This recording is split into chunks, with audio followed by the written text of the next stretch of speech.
पंचाशदष्टौ च सहस्रसङ्ख्यमेतत्सतं पंचपदं नमामि। हरिहन्तभाष्यत्वं गणहरदेवं गन्ध्यं शम्भं प्रणमामि भक्तजुत्तोषधुनानमो वै शिरसा ईक्षां भन्ते शुद्धभक्तिकौशुकोपोतशालोचम् अंगोभंगोपैणीय पाहुलपर्यम्य शुद्धपरिमाणगोकुकुभगे चुलियाय च्यु सुत्तत्तय दुधम कहायं शारचकालं वंशे में पूज्य में वंदामि नमस्यामि दुखो को मुखो बहुलाहु सुगुणम संपत्ति हो जन्म मज्जम संपत्ति हो नमोस्तु अपराणिके स्वाध्याय विरयम श्रीमदाचार्य भक्तिम काय सर्वम करोमि।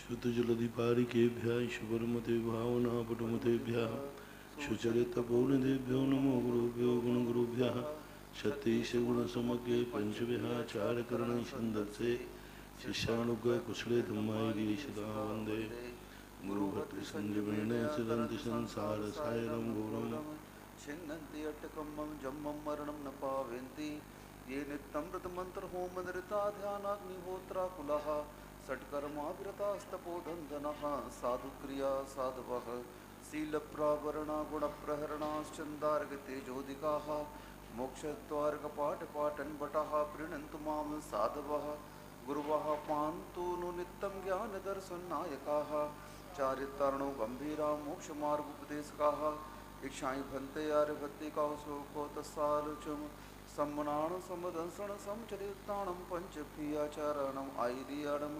आयारादिसुदनाणुपदेशयाणं वच्छायाणं तीरणं पणर्याणं शब्दसाहुडं स्याणिचकालम् अंचेमि पूज्येमि वन्दामि नमस्सामि दुःखको कमको भोगिलाहो सुखगमनं समाहिमरणं जिन्गुणसम्पत्ति हो मध्यमे मोक्षमार्गस्य नेतारं भेतारं कर्मभूभृतां ज्ञातारं विश्वतत्त्वानां वन्दे तद्गुणलब्धे। पंच परमेष्टि भगवान की जय। आचार्य कुंद कुंद महाराज की जय। आचार्य श्री गुरुवर कुंद कुंद महाराज की जय। आचार्य श्री गुरुवर उमा स्वामी महाराज की जय। आचार्य श्री गुरुवर विद्यासागर महाराज की जय। परम पूज्य निर्यापक श्रवण मुनि श्री सुधा सागर जी महाराज की जय। श्री महासागर जी महाराज की धर्म जय। की जय। मुनि संघ की जय।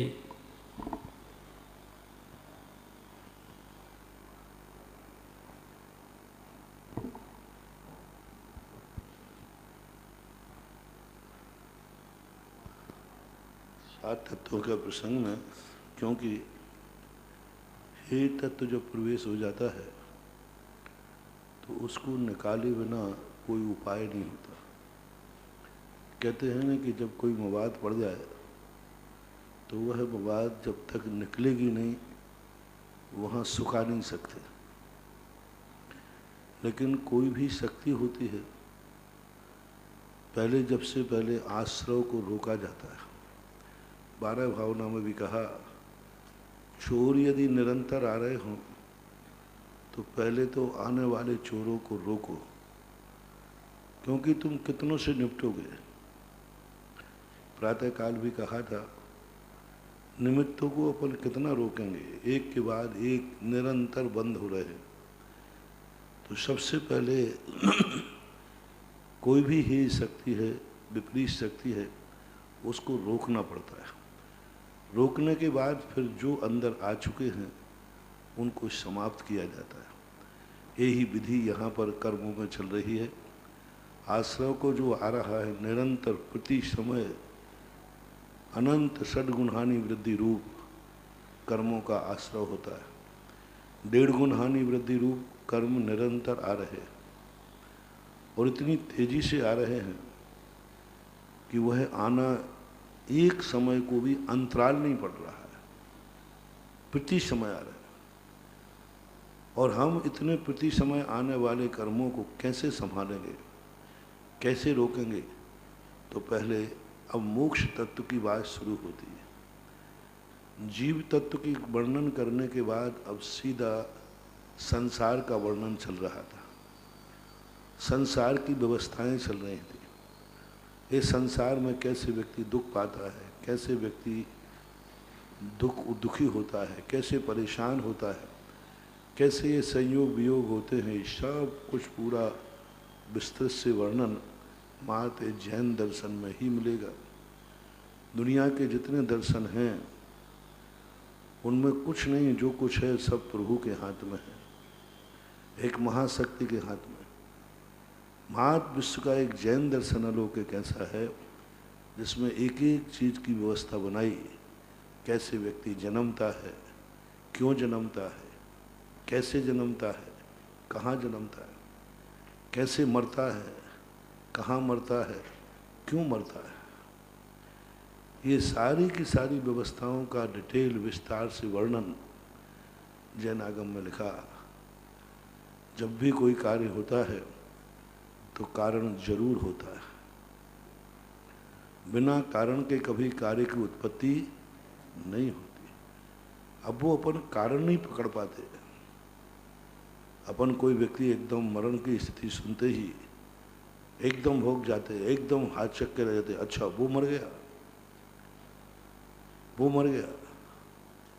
तो अब ऐसी स्थिति सुनकर एकदम आश्चर्य होता है, लेकिन सारा का सारा एक व्यवस्थित ढंग से सृष्टि चलती है।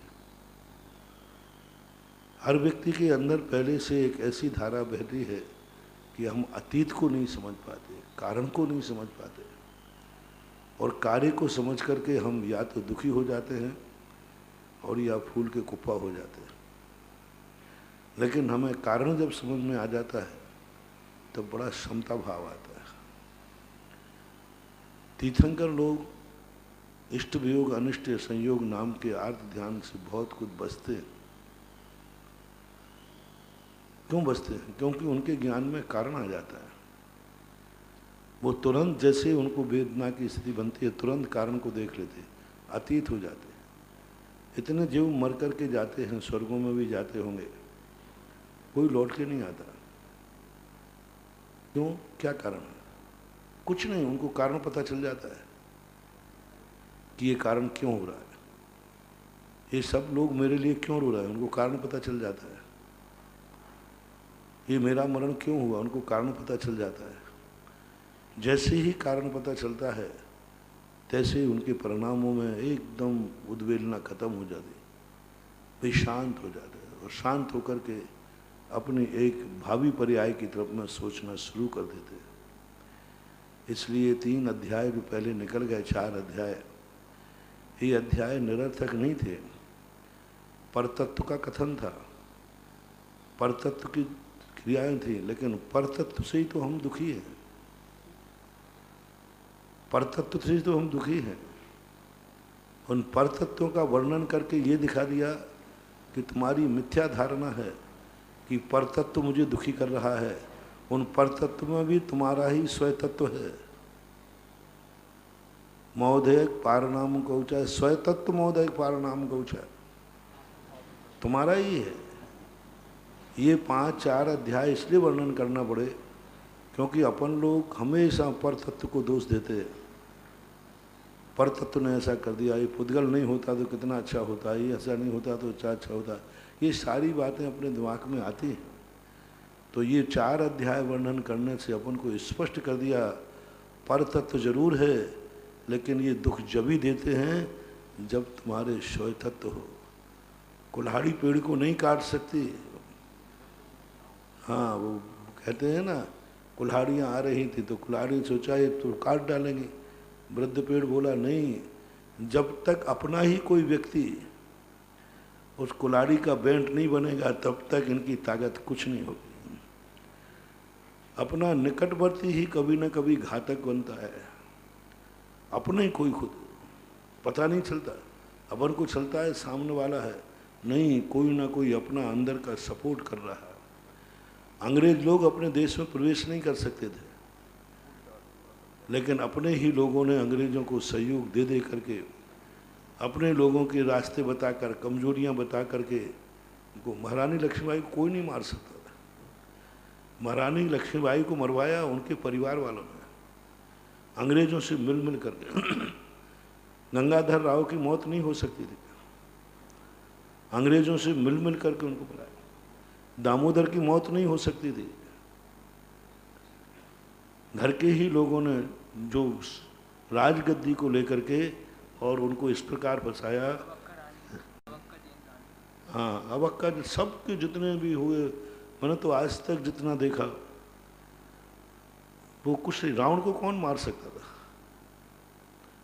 विभीषण ने मरवाया। अब वही वाली बात हुई जो एक दिन हमने कही थी ना, उत्तम आर्जवदन के शायद, कि जब अपनी दोस्ती होती है तब हम इतने उनके प्रति विश्वास कर लेते हैं कि सब कुछ बता देते हैं। अब देखो, किसी को मालूम नहीं था कि रावण, वैष्णव दर्शन के अनुसार रावण के प्राण कहाँ हैं, अमृत। अब भैया को कौन नहीं बताएगा? भैया को कौन नहीं बताएगा? वो तो अमृत दिया गया था, अपना भैया ही तो है। भैया को मालूम थे कि इसके नाभि में अमृत है, और किसी को मालूम नहीं था। 3 लोगों को मालूम था बस। कुंभकर्ण ने कहा विभीषण से, देख ये बात अपन 3 के अलावा किसी को मालूम नहीं थी, मेरे लिए, तेरे लिए और रावण को खुद के लिए। मंदोदरी को भी मालूम नहीं था, किसी को मालूम नहीं था। और रावण निश्चिंत था कि हमारे अंदर की बात तो हमारे भाइयों के अलावा किसको मालूम है। उसी भाई ने जाकर के और राम को अमृत का स्थान बताया, मर गया। ये बात अलग है कि उसमें भी भूल स्वयं की है कि या तो तुम जिसको इतना अपना मान चुके हो, इतना अंतरंग मान चुके हो कि तुम सब कुछ बता चुके हो, तो अब उससे बिगाड़ना मत। अब बिगाड़ना मत, और बिगाड़ने की गुंजाइश हो तो सब कुछ बताना मत। अपने आप को इतना सेफ रखो।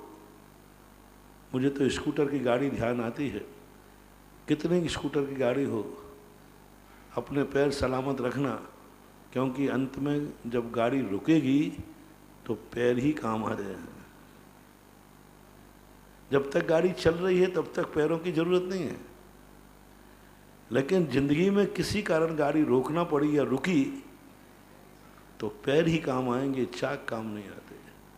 अपनी जिंदगी को भी इतना कम से कम रखो कि कभी गाड़ी रुक जाए, संकट आ जाए तो कोई हमारे लिए ब्लैकमेलिंग ना कर ले। हमारे पैर पे हम खड़े हो जाएं। भीड़ पर जिनकी नीड रहती है वे एक दिन धूल में गिर जाते हैं। इसलिए भीड़ पर नीड की गुण को खड़ी मत करो, अपने को तैयार। इसी प्रकार से आचार्य कहते हैं, स्वतत्व मोदय पारनाम कौचा, आपका ही तो तत्व है उसमें। और जब ये भूल स्वीकार हुई तब तक तो कर्म बन चुके थे। तब आचार्य ने पूछा, अब क्या करूं, गलती तो हो गई। रावण कहता है कि अब क्या करूं, गलती तो हो गई, अब कोई उपाय नहीं। जो उपाय बताया लोगों ने वो रावण को मंजूर नहीं था, और जो उसके अलावा कोई उपाय नहीं था। जिनवाणी माँ जिनेंद्र भगवान कहते हैं, यदि अपराध तुमसे हो गया है तो लो हमें एक अंतिम रास्ता 9वें अध्याय में बताते हैं, और 9वें अध्याय में तुम नहीं सुधरे तो हमारे पास कोई सुधारने का कोई रास्ता नहीं है। 9 का आंकड़ा अखंड है, संख्या ही 9 होती, 9 से ज़्यादा संख्या होती ही नहीं, पर 9 ही अंक है संख्या में, कोई संख्या नहीं। बाकी सब संख्याएं जोड़ रूप है, वास्तविक संख्या तो 9 है, बाकी सब इन्हीं 9 की पुनरावृत्ति है।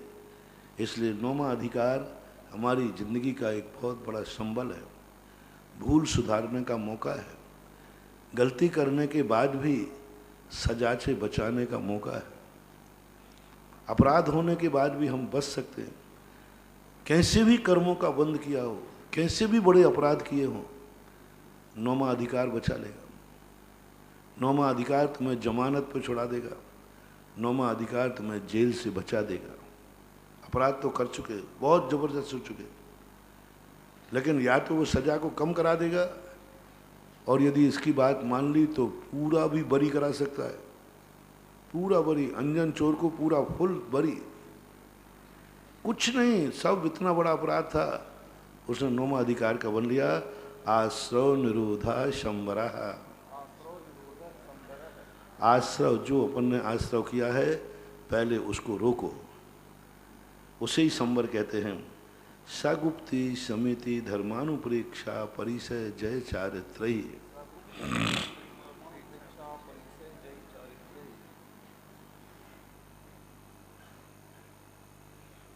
तीन शब्दों पर प्रयोग कर देखना। एक तो 3 जगह सा आश्रवा, सबंधा, ससंबरा, ये 3 शब्द इस तत्वार सूत्र के बड़े महत्वपूर्ण शब्द हैं। सा आश्रवा, जो आश्रव के कारण हैं उन्हीं को आश्रव कह रहे हैं। 8वें अध्याय में जो बंध का कारण है, सकसायत्वात् सबंधा, जो कसाय के कारण पुद्गल द्रव आए उसी को बंद कह रहे हैं, मतलब सबंधा। और यहां भी ये कह रहे हैं गुप्ती समिति धर्मानुप्रेक्षा आदि जो हैं ये क्या है, कारण है, ससंबरा, सा शब्द का प्रयोग किया। ये बड़ा चिंतन का विषय है। उन्होंने कहा कि कारण को आप चिंता मत करो, आप तो कारण को अपना लो, कार्य तुम्हें करने की जरूरत नहीं है। ये इस बात का संकेत है कि आचार्य ये कहते हैं तुम कर्म करो, फल तुम्हारे हाथ में नहीं है, कर्म तुम्हारे करना है, गुप्ती करना तुम्हारा काम है, फिर तुम्हें संबर करने की जरूरत नहीं है। परिसय सहन करो, संबर तुम्हारे हाथ में नहीं है। अनुप्रेक्षाओं का चिंतन करो, ये कारण को पकड़ लो, कार्य तुम्हारे हाथ में नहीं है, कार्य तुम्हारे, तुम कुछ कर ही नहीं सकते। फल में तुम मन वचन काया की चंचलता करोगे, आश्रव को रोक नहीं पाओगे। सकसायवान रहोगे तो बंद रुकेगा नहीं। इसी प्रकार यहाँ ससंबरा, ये 3 स्थानों पूरे तत्वार सूत्र में कारण को ही कार्य कह दिया गया। इसी प्रकार आचार्यों ने कहा तुम कर्मों की निर्जा नहीं कर सकते, तुम वीतरागी बन जाओ। चिंता नहीं उदय से वन वीतराग।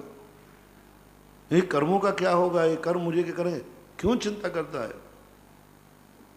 तुम कर्मों के उदय से बच नहीं सकते, तुम वीतरागी बन सकते हो। बस वीतरागी बनना तुम्हारे हाथ में है, कर्मों से बचना तुम्हारे हाथ में नहीं है। और जो वीतरागी बन जाता है उसका कर्म उदय में आकर के भी कुछ बिगाड़ नहीं पाता है। इसलिए पूरे तत्वार सूत्र के अंदर कारण में कार्य का उपचार इन 3 स्थानों पर किया। सा यो वही है, आप अंत कहाँ भटक रहे हो। हम संबर चाहते, हम संबर चाहते हैं, लोग सारी दुनिया इसी में उलझी है, संबर ही संबर में। हमें संबर चाहिए, हमें संबर चाहिए, लेकिन गुप्ती समिति धर्मानुप्रेक्षा परिसय जचारत इसकी बात मत करो। स्वाध्यायशील समय सार पढ़ने वाले बहुत संबर को बहुत प्यार करते हैं। संबर चाहिए मुझे, संबर, जहाँ संबर है वहीं आत्मानुभूति, जहाँ संबर है आत्मानुभूति। अरे संबर किचड़िया का नाम है, गुप्ती का नाम संबर है। मन वचन काया को तो रोका नहीं। गुप्ती समिति 5 समितियां हैं, आगे अभी वर्णन आ रहा है इनका। सो पहले तो ये देखो कितनी बड़ी बात कही, उन्हीं के लिए उन्होंने संबर कह दिया। सगुप्ती समिति धर्मानुपेक्षा परिसय जय चारित्रयी। सा यानी वह यानी संबर, आश्रव निरोधा संबरा। संबर, वह संबर क्या है, गुप्ती समिति। हालांकि इन्होंने तृतीया विभक्ति का प्रयोग किया। वह संबर चारित्र ही, चारित्र के द्वारा होता है, गुप्ती के द्वारा, समिति के द्वारा, सभी में तृतीया विभक्ति लगाना, परिचयों के द्वारा, चारित्र के द्वारा संबर होता है। तब सा निर्जराश्य, और तब से निर्जरा भी होती है। अब यहाँ निर्जरा का प्रसंग नहीं है तो फिर क्यों लाए, अभी संबर की बात की, 2 सूत्र संबर के हुए नहीं और आपने निर्जरा ला दी। नहीं, निर्जरा को यहाँ बीच में नहीं लाए, तब से भी संबर होता है ये कहने के लिए लाए। तो अब उन्होंने कहा कि एक साथ ही कह दो, नहीं तो फिर एक सूत्र और रखना पड़ता है। तो तब से निर्जरा भी होती है और होती है। दूसरा, क्या संबर जिनसे होता उनसे निर्जरा नहीं होती, चकार सब। चा शब्द यहाँ दो रूप में है। जहाँ जहाँ संबर है वहाँ वहाँ तद्रूप निर्जरा हो, ऐसा कोई नियम नहीं है। संबर तो है, निर्जरा नहीं है। जैसे व्यक्ति दूसरे तीसरे गुणस्थान आदि में कुछ प्रकृतियों का संबर होता है, लेकिन वहाँ गुणकार निर्जरा नहीं है। लेकिन जहाँ जहाँ निर्जरा है वहाँ वहाँ संबर जरूर है। तो गुप्ती समिति आदि से भी निर्जरा होती है, लेकिन वो जब तप का रूप लेती है तब होती है, गुप्ती मात्र से नहीं होगी। वहाँ भी यदि तप आया है तो वो निर्जरा को प्राप्त होगा। तप का अर्थ क्या है? इच्छा निरोध तपा। तो गुप्ती कर ली अपन ने, मन वचन काया की चंचलता रोक दी, लेकिन संकल्प में हमने इच्छाओं का त्याग नहीं किया, तो वो गुप्ती निर्जरा का कारण नहीं बनेगी। ठीक है, कर्मों का आश्रय नहीं होगा, लेकिन निर्जरा नहीं होगी। परिसर सहन कर रहे हैं, लेकिन हमारी इच्छाएं ठीक नहीं है, हमारी इच्छाएं संसार रूप हैं, परिसर सहन तो कर रहे हो, तो उस समय कर्मों का आश्रय तो रुकेगा, पुण्य आदि बंद होगा, पाप रुक जाएगा, लेकिन कर्मों की निर्जरा नहीं होगी। बंध मूलक संवर भी होता है, वो निर्जरा कराए ऐसा कोई नियम नहीं बनता है। गुप्ती समिति धर्मानु, अभी इनके नाम हैं। सम्यक योग निग्रहो गुप्ती ही। जैन दर्शन ने इस पर सम्यक शब्द का बड़ा महत्व, जैन दर्शन में योग निग्रह तो सारी दुनिया में होता है, हठ योग सारी दुनिया में योग निग्रह करते हैं, सब जगह योग चल रहा है। आजकल तो खूब टीवी पर भी योग चल रहे हैं, सब योग चल रहे हैं। योगी कोई नहीं है, योग है। योगी कब बनता है? सम्यक योग निग्रह, द्रव्य कर्म सब का योग करना है। अभी उनको यही पता नहीं कि योग काय के लिए किया जाता है और योग क्यों शुरू कर रहे हैं। पहले सम्यक दर्शन तो हो, मोक्ष मार्ग तो सबने काय के लिए योग करना है। बस रामदेव तो एक ही बात कहते हैं, शरीर को स्वस्थ रखने के लिए योग है। बस मन को स्वस्थ नहीं रखना, शरीर को स्वस्थ रखो। और मन भी है तो एक बाह्य मन को स्वस्थ रखना है। लक्ष्य रूप जो योग है उसके संबंध में कोई ध्यान नहीं देता। सम्यक योग निग्रह, तो समीचीन रूप से योगों का निग्रह करना, ये कहलाता है सम्यक योग निग्रह गुप्ती। गुप्ती किसे कहते हैं? मन वचन काय को अशुभ व्यापार से रोकना। सम्यक के सो शब्द भी होते हैं, अशुभ से रोकना, शुभ में रमाना, अथवा शुभ अशुभ से रोक कर उनको स्थिर कर देना। क्योंकि मन वचन काय जो हैं ये बाहर को ही विषय बनाते हैं, आत्मा को कभी विषय नहीं बनाते हैं। इसलिए इनको कहा कि इनको तो आप रोक ही दीजिए। अतीन्द्रिय सुख चाहिए है तो जब तक इंद्रियों का व्यापार चल रहा है तब तक अतीन्द्रिय नहीं हो सकता। इंद्रियां कभी भी हमारे लिए मोक्ष के उस तत्व को प्राप्त नहीं करा सकते जिसमें आनंद है, लेकिन इंद्रियां भी मोक्ष तत्व के प्राप्त कराने में साधन तो हैं, साध्यभूत नहीं। ईर्याभाषेषणा दान निक्षेपो सर्गा समित्या। कैसे कैसे लोग हुए इतना स्वाध्याय करते हैं, सर्वार सिद्धि का अनुवाद कर रहे हैं पंडित फूलचंद जी साहब, और व्रतों को औदैक भाव कह दिया। अब तो निकाल दिया वो प्रसंग, बड़ी बहस हुई थी। व्रतों को औदैक भाव कहते हैं। 28 मूल औदैक भाव है, ये पूजा भाव औदैक भाव है। किस बल पर औदैक भाव कह रहे हैं? औदैक भाव कभी संबर का कारण होता है क्या? अब देख लिए 5 समिति व्रतों में आती हैं कि नहीं? अब व्रतों में यहाँ संबर के लिए भाव कर रहे हैं और वो कह रहे हैं औदैक भाव है।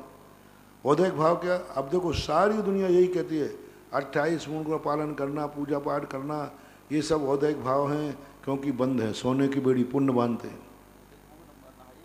एक ही बात कहते हैं, पुण्य को बांधने वाले हैं।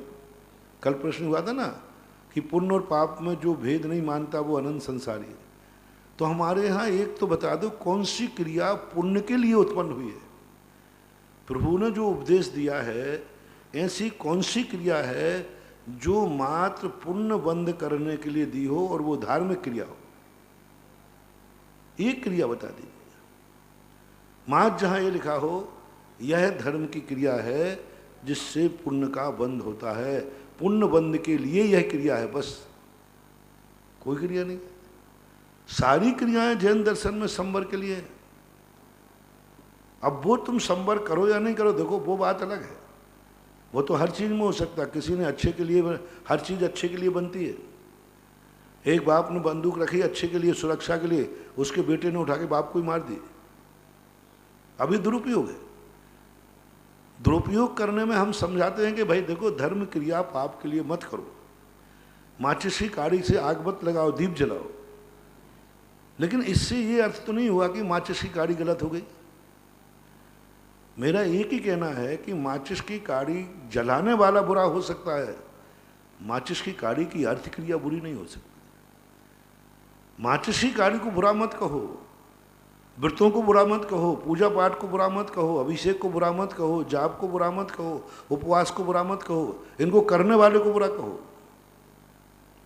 करने वाला बुरा है, उसने गलत प्रयोग किया। माचिस की काड़ी तो जब बनी थी तब भी दीप जलाने के लिए बनी थी। सब क्रियाएं इसी के लिए बनती है, रक्षा के लिए। तो इसी प्रकार बड़े बड़े पंडित लोग इस चौथे 5वें नंबर के सूत्र से सब रहस्य खुल गया। ये कौन सा अधिकार चल रहा है, कौन सा तत्व चल रहा है? संवर तत्व। और संवर तत्व में गुप्ती तो ठीक समझ में आती है, गुप्ती में ज़्यादा किसी का विरोध नहीं है, मन वचन काय को रोकना संवर है। लेकिन ये पांचों समिति तो प्रवृत्ति रूप हैं, क्रिया रूप हैं, निर्वृत्ति रूप हो ही नहीं सकती। समिति और निर्वृत्ति रूप हो। अब बोलो ईरिया समिति चल रहे हैं, अब एकांतवादी कहते हैं समाचार ये समय बंद कर रहे हैं, पुण्य का बंद कर रहे हैं, बंद कर रहे हैं, बड़ी सोने की बेड़ी बन रही है। और पूज्यवर उमा स्वामी महाराज कह रहे हैं जिस समय देख के चल रहा है उस समय वो संवर कर रहा है पापों का। कितनी बड़ी बात है, क्या कहाँ कितना बड़ा रहस्य है सूत्र के अंदर। पूज्यवर कह रहे हैं कि ये संवर कर रहा है, देख के चल रहा है, भाषा समिति से बोल रहा है, पीछे लगा रहा है, आदान निक्षेपण कर रहा है, और उसको कहते हैं ये पुण्य बंद कर रहा है, औदैहिक भाव है, और यहाँ पर वो संवर का भाव कर रहे। तो इसलिए इनके कथनों में ईरिया देख करके चलना, सावधानी से चलना, द्रव्य क्षेत्र काल की मर्यादा लेकर के चलना, कब चलना, कौन सा काल है चलने में, रात है कि दिन है, रात में कैसे चलना, दिन में कैसे चलना, क्षेत्र है कहाँ है, हरियाली है तो वहाँ कैसे चलना, कीचड़ है कैसे चलना, पानी में कैसे चलना, जमीन पे कैसे चलना, कौन सी जमीन पे चलना, कौन सी पे नहीं चलना, ये सब ईरिया समिति का अर्थ देखने से मतलब नहीं है। ईरिया समिति का अर्थ है कहाँ चलना, कैसे चलना, कौन से स्थान पे चलना, वो क्षेत्र है कि नहीं चलने लायक, काल कौन सा है, कौन से काल में चल रहा हूँ, द्रव्य क्षेत्र, क्या मैं चलने लायक हूँ? रास्ता तो है लेकिन मैं कौन हूँ? मुनि हूँ, मैं इस रास्ते पे नहीं चल सकता। मेरा द्रव्य कौन सा है? भाव। क्या ये मनुष्य भाव में ऐसे चल सकते हैं जैसे पशु चलते हैं? भाव। चलते समय हमें कौन सा भाव करना चाहिए? तो ईरिया समिति हो गई। भाषा समिति, द्रव्य क्षेत्र काल की मर्यादा को लेकर बोलना, किस लिए बोल रहे हो, क्यों बोल रहे हो, कौन सुन रहा है तुम्हें, तुम्हें बोलने की क्या पड़ी है, कि अपने रखे हो बोलने के लिए, चाहे कोई सुन रहा हो या नहीं सुन रहा हो, किसी को मतलब ही नहीं तुमसे, बोले जा रहे हैं। तो भाषा समिति का अर्थ है मात हितमित प्रिय वचन ही नहीं, हितकारी वचन हो, मूल शब्द हितकारी है। हाँ, बेईमान भी बड़ा मीठा बोलता है, और मीठे बोलने वाले ज़्यादातर बेईमान ही होते हैं। ऐषणा समिति, ऐषणा ने खाना तो है, शोध के खाना, कैसे शोधना, कब शोधना, क्या शोधना, क्यों शोधना, ये परिणाम आना चाहिए। शोधते समय भी आपको ध्यान रहना चाहिए कि ये देख के शोधने को क्यों कहा जा रहा है, इसका प्रयोजन क्या है, ये ज्ञात होना चाहिए। इसी प्रकार ऐषणा, आदान निक्षेप, आदान निक्षेप का अर्थ होता है वस्तु को लेना, रखना, उत्सर्ग यानी शरीर के मलमूत्र आदि का क्षेपण करना, सावधानी। अब देखो कहाँ मलमूत्र आदि का क्षेपण करना भी संवर है क्या? और यहाँ पूजा को बंद का कारण बता रहे हैं। यहाँ पूजा का अर्घ चढ़ा रहा है सो बंद का कारण, इधर जाकर के पिछी लगा रहा है तो बंद का कारण है। अरे संवर तो वहाँ होता है जहाँ पर मलमूत्र भी क्षेपण कर रहा है, उस समय भी संवर है साधु का, लेकिन समिति से कर रहा है तो बहुत बड़ी बात है। समिति से कर रहा है तो बाथरूम करते हुए संवर, मोक्ष मार्ग, निर्जरा हो रही है संख्यात गुणी बाथरूम करते समय। साधु बाथरूम करते समय भी स्वाध्याय चल रहा है, प्रैक्टिकल स्वाध्याय। यहाँ तो पढ़ा है कि जहाँ लघु शंका करो जीव देख के चलो, लेकिन वो तो वहाँ पाल रहा है। एक बार एक ऐसे पंडित जी थे, कागजी पंडित जी थे, समय साल खूब बड़े बड़े ज्ञानी हैं, आज अब चले गए शायद, वो बहुत बड़े पंडित थे। हम सामायिक में थे, सुबह आकर के छुल्लक जी पास बैठ गए, धैर्य सागर के पास। तो अब उनने तो जाना, छुल्लक जी ये नहीं समझ पाया कि ये है कौन, इससे क्या बोलना। हमेशा प्रवचन देने की कला, चर्चा करने की भी कला आना चाहिए, जिससे जो चाहे कर लो। तो स्वाध्याय के वो स्वाध्याय प्रेमी बहुत थे। बोला साधुओं को स्वाध्याय करना चाहिए, स्वाध्याय सबसे अच्छी चीज़ है, स्वाध्याय। तो श्री भाई साधु तो सदा स्वाध्याय करता है, भोजन करते समय स्वाध्याय। और शुल्लक ने कहा साधु तो जिस समय शौच और लघु संज्ञा जा रहा है उस समय भी स्वाध्याय चल रहा है। पंडित जी 3 फुट ऊंचे बम के, ये है कल युग के साधु, शौच के समय स्वाध्याय, लघु संज्ञा के समय स्वाध्याय। और उठकर तुरंत कमरे से बाहर आ गए, बैठे ही नहीं। अरे भैया अब तो शौच और लघु संज्ञा में स्वाध्याय उन्होंने कहा। अब बोलो, जहां पर स्वाध्याय के निषेध किया है, इतनी दूर लघु संज्ञा पड़ी हो तो स्वाध्याय नहीं करना चाहिए। ये तो स्वाध्याय लघु संज्ञा करते समय स्वाध्याय कर रहे हैं। शास्त्र में तो ये लिखा कि जहां मलमूत्र पड़ा हो इतने हाथ दूर स्वाध्याय कर, ये तो करते समय स्वाध्याय कर रहे हैं। वो भी उठ जाए, छुल्लक ने कहा वो क्या सुनना, आप क्या सुनूं। तब फिर वो बाद में मैं सब सामायिक से उठा, नारेली की बात बहुत पहले 97 की बात है संभव था। तो जब वहाँ जा कर के मैंने फिर से देखा, महाराज जी क्या नहीं, मैंने कि वो मलमूत्र के समय, शौच करते समय नहीं। 28 मूल गुणों में एक उच्चार प्रश्वण नाम की समिति है, उस समिति के पालन करने में संवर नजर, हाँ ये ठीक है, फिर ये ठीक है, ये ठीक है। मतलब कि उच्चार प्रश्वण नाम की एक समिति है 28 मूल गुणों में, उस समिति का पालन। बताओ, आप बताओ, हम 28 मूल गुणों का पालन करेंगे तो बंद होगा कि संवर होगा? तो बोले संवर होगा। तो मतलब कि वो उच्चार प्रश्वण नाम की समिति है ना, उसमें हाँ ये तो ठीक है, उच्चार प्रश्वण समिति में तो निर्जरा होगी। तो हमने वो उसी समय पलती है, फिर धीरे से कह दिया हमने, मैंने कि वो समिति जब ही पलती जब सुसु आती है, सुसु नहीं आए तो वो समिति नहीं है, वो समिति सुसु के लिए सुसु के जाओ, जिस समय जाओ उस समय उस समिति का प्रैक्टिकल करना। क्या है, लोग समझ नहीं पाते हैं। कहाँ मलमूत्र के विसर्जन करते समय यदि समिति पूर्वक मलमूत्र विसर्जन कर रहा है तो भी वह संवर ही कर रहा है। उत्तम क्षमा मार्दव आर्जव, उत्तम क्षमा मार्दव आर्जव, शौच सत संयम तपस्त्यागा किंचन ब्रह्मचर्याणि धर्म।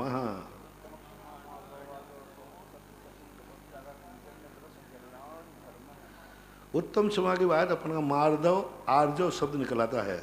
पढ़ना कैसे चाहिए? मार्द वार्जव, मार्द वार्जव, इस वर्ण चाहिए। उत्तम क्षमा मार्द वार्जव, मार्दव आर्जव। फिर यदि वाक को अपन ने उधर पढ़ लिया तो फिर इधर पे क्या निकलेगा? आर्जव निकालना पड़ेगा। तो मार्द वार्जव, उत्तम क्षमा मार्द वार्जव, शौच संयम तपस्त्यागा किंचन ब्रह्मचर्याणि धर्मा। ये अपन अभी 10 दिन से सुनी रहे हैं। क्रोध आदि भाव आने पर क्षमा मांगना, मान आदि के प्रसंग आने पर मृदु भाव रखना, षड्यंत्र मायाचारी के प्रसंग आने पर सरल रखना, लोभ का भाव आने पर शौच वृत्ति रखना, सत्स्वरूप के अपने सदा ज्ञान में रखना, इंद्रिय और प्राणी संयम का पालन करना, तप अपनी इच्छाओं को कम से कम ऐसी इच्छाएं जो सुपर घातक हों ऐसी इच्छाओं का निरोध करना, जो पर के लिए भी घातक हैं स्वयं के लिए भी घातक हैं। त्याग, कम से कम ऐसी वस्तुओं का त्याग करना जो हमारे जीवन का नाश करने वाले हैं। आकिंचन, आकिंचन का अर्थ है कि अपना जितना बनता है उन वस्तुओं को बिल्कुल भी, आप गृहस्थों की अपेक्षा से कहूँ, उन वस्तुओं को किंचित मात्र भी अपने आप मन से, वचन से, काय से, उनको तो जड़ से ही उत्पन्न करो। जो वस्तुएं हमारे स्वपर घातक हैं उनको उत्पन्न ही ना हो पाए, उनका तो नियम से समूल नाश कर दो। उनका त्याग ही नहीं करना है। आज प्रातःकाल का प्रवचन कहा, त्याग ही नहीं करना है। भविष्य में वो उत्पन्न ना हो पाए उस स्थान का निर्लेपन कर लेना। बीज में अंकुरित होने की योग्यता करो। जिस जिस बीज में पाप के भाव होते हैं, जिस जिस बीज में कसाय के भाव होते हैं, जिस जिस बीज में स्वपरघाती भाव होते हैं, उस बीज में अंकुरित होने की योग्यता को ही नाश कर दो। ये आकिंचन धर्म की आज बहुत अच्छी परिभाषा सुनी अपन लोगों ने। तो ब्रह्मचर्याणी, ब्रह्मचर्याणी सब जानते ही हैं ब्रह्मचर्य किसे कहते हैं। द्रव्य ब्रह्मचर्य और भाव ब्रह्मचर्य, निषेध ब्रह्मचर्य और विधि ब्रह्मचर्य। पर वस्तु जो अपने अधिकार की वस्तु नहीं है उससे कभी सुख पाने की कामना नहीं करना। सब में लगाना ना पर वस्तु, विशेष रूप में स्त्री पुरुष में लगाया जाता है। जो स्त्री अपनी नहीं है, तुम्हारी नहीं है, उसके प्रति कभी मन वचन काव से विकृत भाव मत करो। जो पुरुष तुम्हारा नहीं है उस पुरुष के प्रति भी कोई बुरे भाव मत करो। ये स्थूल ब्रह्मचर्य व्रत गृहस्थ का है, ब्रह्मचर्य अणुव्रत गृहस्थ का है। यदि गृहस्थ इतना भी कर लेता है तो कम से कम द्रव्य अणुवृत्ति तो कहलाएगा। और भावों से हमारे लिए पर वस्तु के प्रति हम पर को सुख मानती नहीं है। वो तो अपने आत्मा में रमण करना ही ब्रह्मचर्य व्रत है। ब्रह्म में यानी आपने आत्मा में स्वयं वस्तु में रमण करना, चर्य यानी रमण करना, अपनी स्वयं वस्तु में रमण करने का नाम ब्रह्मचर्य है। ऐसा रहना चाहिए।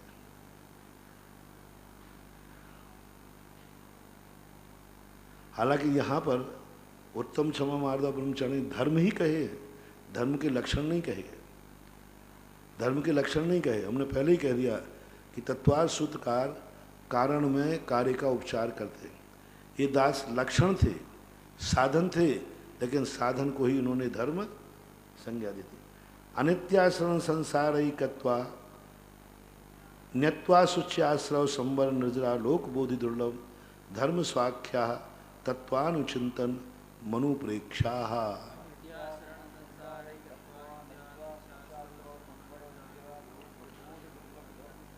ये 12 भावनाओं का है। अनित्य भावना, अनित्य भावना को जब हम पर्याय को देखते हैं, क्योंकि पर्याय ही हमें हर्ष विषाद कराती है, पर्याय से ही हम व्यामोहित होते हैं, पर्याय ही हमारे लिए सब कुछ होती है। तो ऐसी अनित्य जो भावना है वह हमारे जीवन के लिए सोचना चाहिए। जब हम किसी पर्याय से मोहित होते हैं, पर्याय से ही मोहित होते, द्रव्य से कोई मोहित नहीं होता, तो हमें सोचना चाहिए जिस पर्याय के लिए हम इतना मर रहे हैं वो पर्याय क्षणिक है। वो पर्याय जिसको हम इतना साध रहे हैं उसका कोई भरोसा नहीं, कब किस समय हो जाए कुछ नहीं। तुम सोचो कि हम व्रत कर लेंगे, सो भी कुछ नहीं। अभी देखो, अभी अजमेर में अभी आते आते सुनाया, पूरनचंद सुथनिया थे, शिविर में बहुत अच्छा कार्य करते थे, शिविर के मूल कार्य करते थे। और इस बार 10 लाख क्षण पर्व में उन्होंने इतनी जिद की कि जब मैं 20 साल से 10 लाख क्षण पर आपके सानिध्य में कर रहा हूँ, तो इस साल 25 साल से कर रहा है निरंतर, एक भी शिविर नहीं छूटा उनका, एक भी नहीं छूटा, नाथूलाल हो दोनों के दोनों। इस बार उन्होंने जिद की मैं तो आऊँगा, चाहे लॉकडाउन हो चाहे कुछ भी हो। मैंने उनको कहा भाई इस बार शिविर ही नहीं है तो क्या करें। अब देखो कितना उनका भाव था कि मैं शिविर यहीं करूँगा। मैंने कहा नहीं, यहाँ की परिस्थिति ठीक नहीं है, और तुम जिस समय आने की जिद कर रहे हो उस समय तुम्हारे 10 लाख क्षण पर्व आ ही नहीं सकते, अंदर क्वारंटाइन करना पड़ेगा। अब क्योंकि आप या तो 8 दिन पहले आते, क्योंकि 5 दिन तो कम से कम क्वारंटाइन के 120 घंटे तो चाहिए। अब वो 120 घंटे चाहिए, तो हमने कहा नहीं, हम किसी को माफ़ नहीं कर पाएंगे इस बार, आपको बराबर क्वारंटाइन होना पड़ेगा और आपके 10 लाख क्षण पर भगवान के दर्शन के बिना पूजा में नहीं बैठ पाओगे, आपको वहाँ रहना। तो उनको कह रहे ठीक है, मना किया, आदेश दे दिया मैंने कि नहीं आ सकते। और वैसे ही बाहर वालों को अपन छूट नहीं दे रहे। लोग वो 10 लाख क्षण पूरे नहीं कर पाए, आज सुबह गए, अरे एक दिन और रुक जाते, फोन करके ले देके कि अग्रिम जमानत ले लेते। कुछ नहीं कर सकते। लो अब पर्याय के प्रति मरते हैं अपन उस पर्याय। और ये पर्याय इतनी क्षणिक है, अनित्य है कि पर्व का एक दिन भी रह गया वो भी पूरा नहीं करने दिया। आ गया टिकट तो आ गया, जाना है तो जाना है। पर्याय अनित्य है। सारी दुनिया में जो कुछ भी अपन देख रहे हैं, कल अपने सामने आज जीवित बैठा है, कल है? उसमें अपन भी शामिल है कि नहीं? नहीं, अपन तो अमर है महाराज, अपन नहीं, वो तो हर व्यक्ति दूसरे को मरता देख रहा है और अपने आप को क्या मान रहा है? अमर है। एक दिन अपनी चर्चा भी ऐसे ही होगी। जैसे आज अपन उनकी चर्चा कर रहे हैं ना, उस दिन हम लोग बेनाना जी का वो देख रहे थे, फोटो दिखा रहे थे जब उनको जलाया, तो मैंने कहा ऐसा ही एक आध दिन अपना देखेंगे कोई देखेगा? वो जो प्रोसेस है वो सबके साथ है, शाश्वत सत्य है। एक दिन वो आएगा जो अपने लिए कहेंगे अच्छा महाराज चले गए, ये हो गया। हमेशा से ये कहते आए हैं, कह रहे हैं और करते रहेंगे। सबकी व्यवस्था एक सी है। कोई आज कोई कल गया है, कोई आज जा रहा है, कोई कल जाएगा। अनित्य भावना बहुत बड़ी चीज़ है। तीर्थंकरों को भी जब भी मोक्ष मार्ग में कदम रखा, अनित्य भावना का ही सहारा लेना पड़ा, नित्य भावना का नहीं। नित्य भावना कभी वैराग का कारण नहीं बन सकती, नित्य भावना कभी संवेग का कारण नहीं बन सकती, अनित्य भावना बनती है।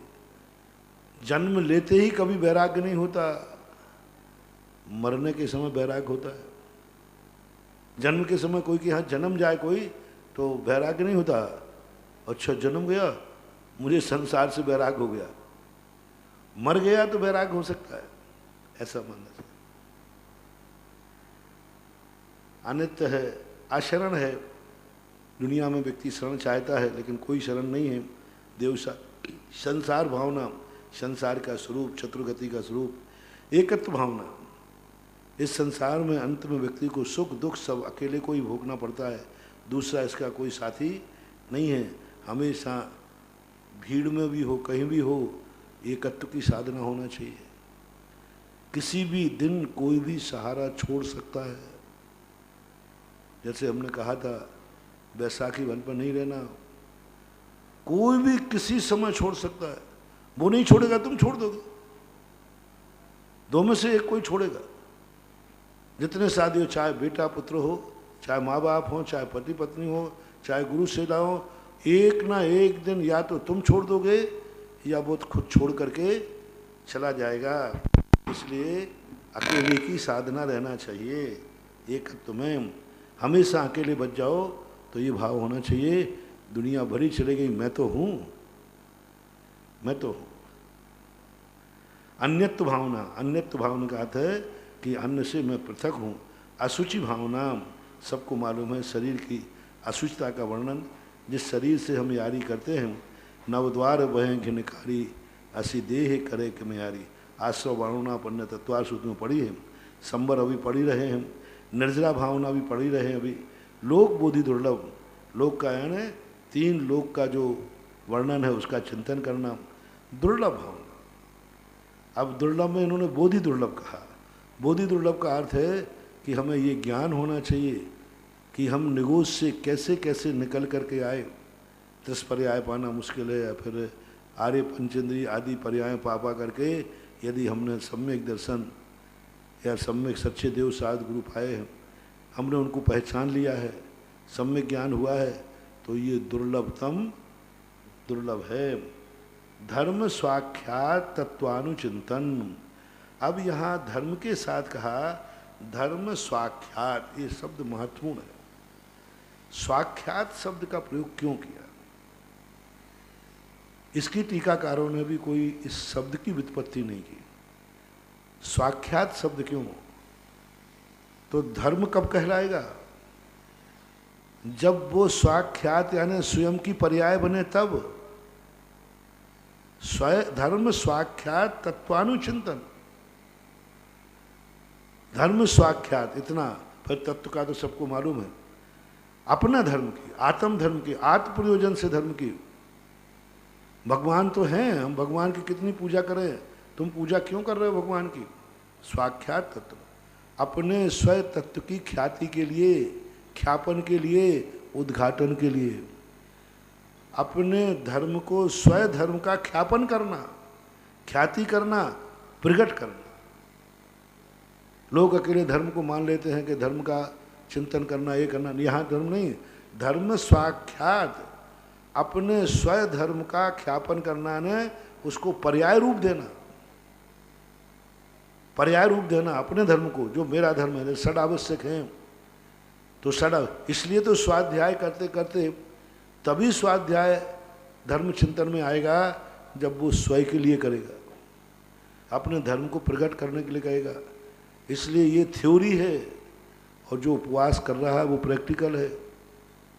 जो उपवास इसमें लिखा था उसको वो कर रहा है, अपने धर्म को उद्घाटित कर रहा है। तो इसके साथ में सभी लोगों के चिंतन करना चाहिए। स्वयं आख्यात शब्द क्यों लगाया? इसलिए लगाया कि धर्म ऐसे नहीं है, क्योंकि यदि सामान्य धर्म हो जाए तो धर्म तो सभी के पास है। कौन व्यक्ति अधर्म की बात कर रहा है? सब धर्म की ही बात करते हैं और धर्म का ही सब चर्चा करते हैं। किसी भी से कोई भी क्रिया करो, सब धर्म है। एक बेटा को, माँ बेटे को दूध पिला रही, धर्म कर रही है।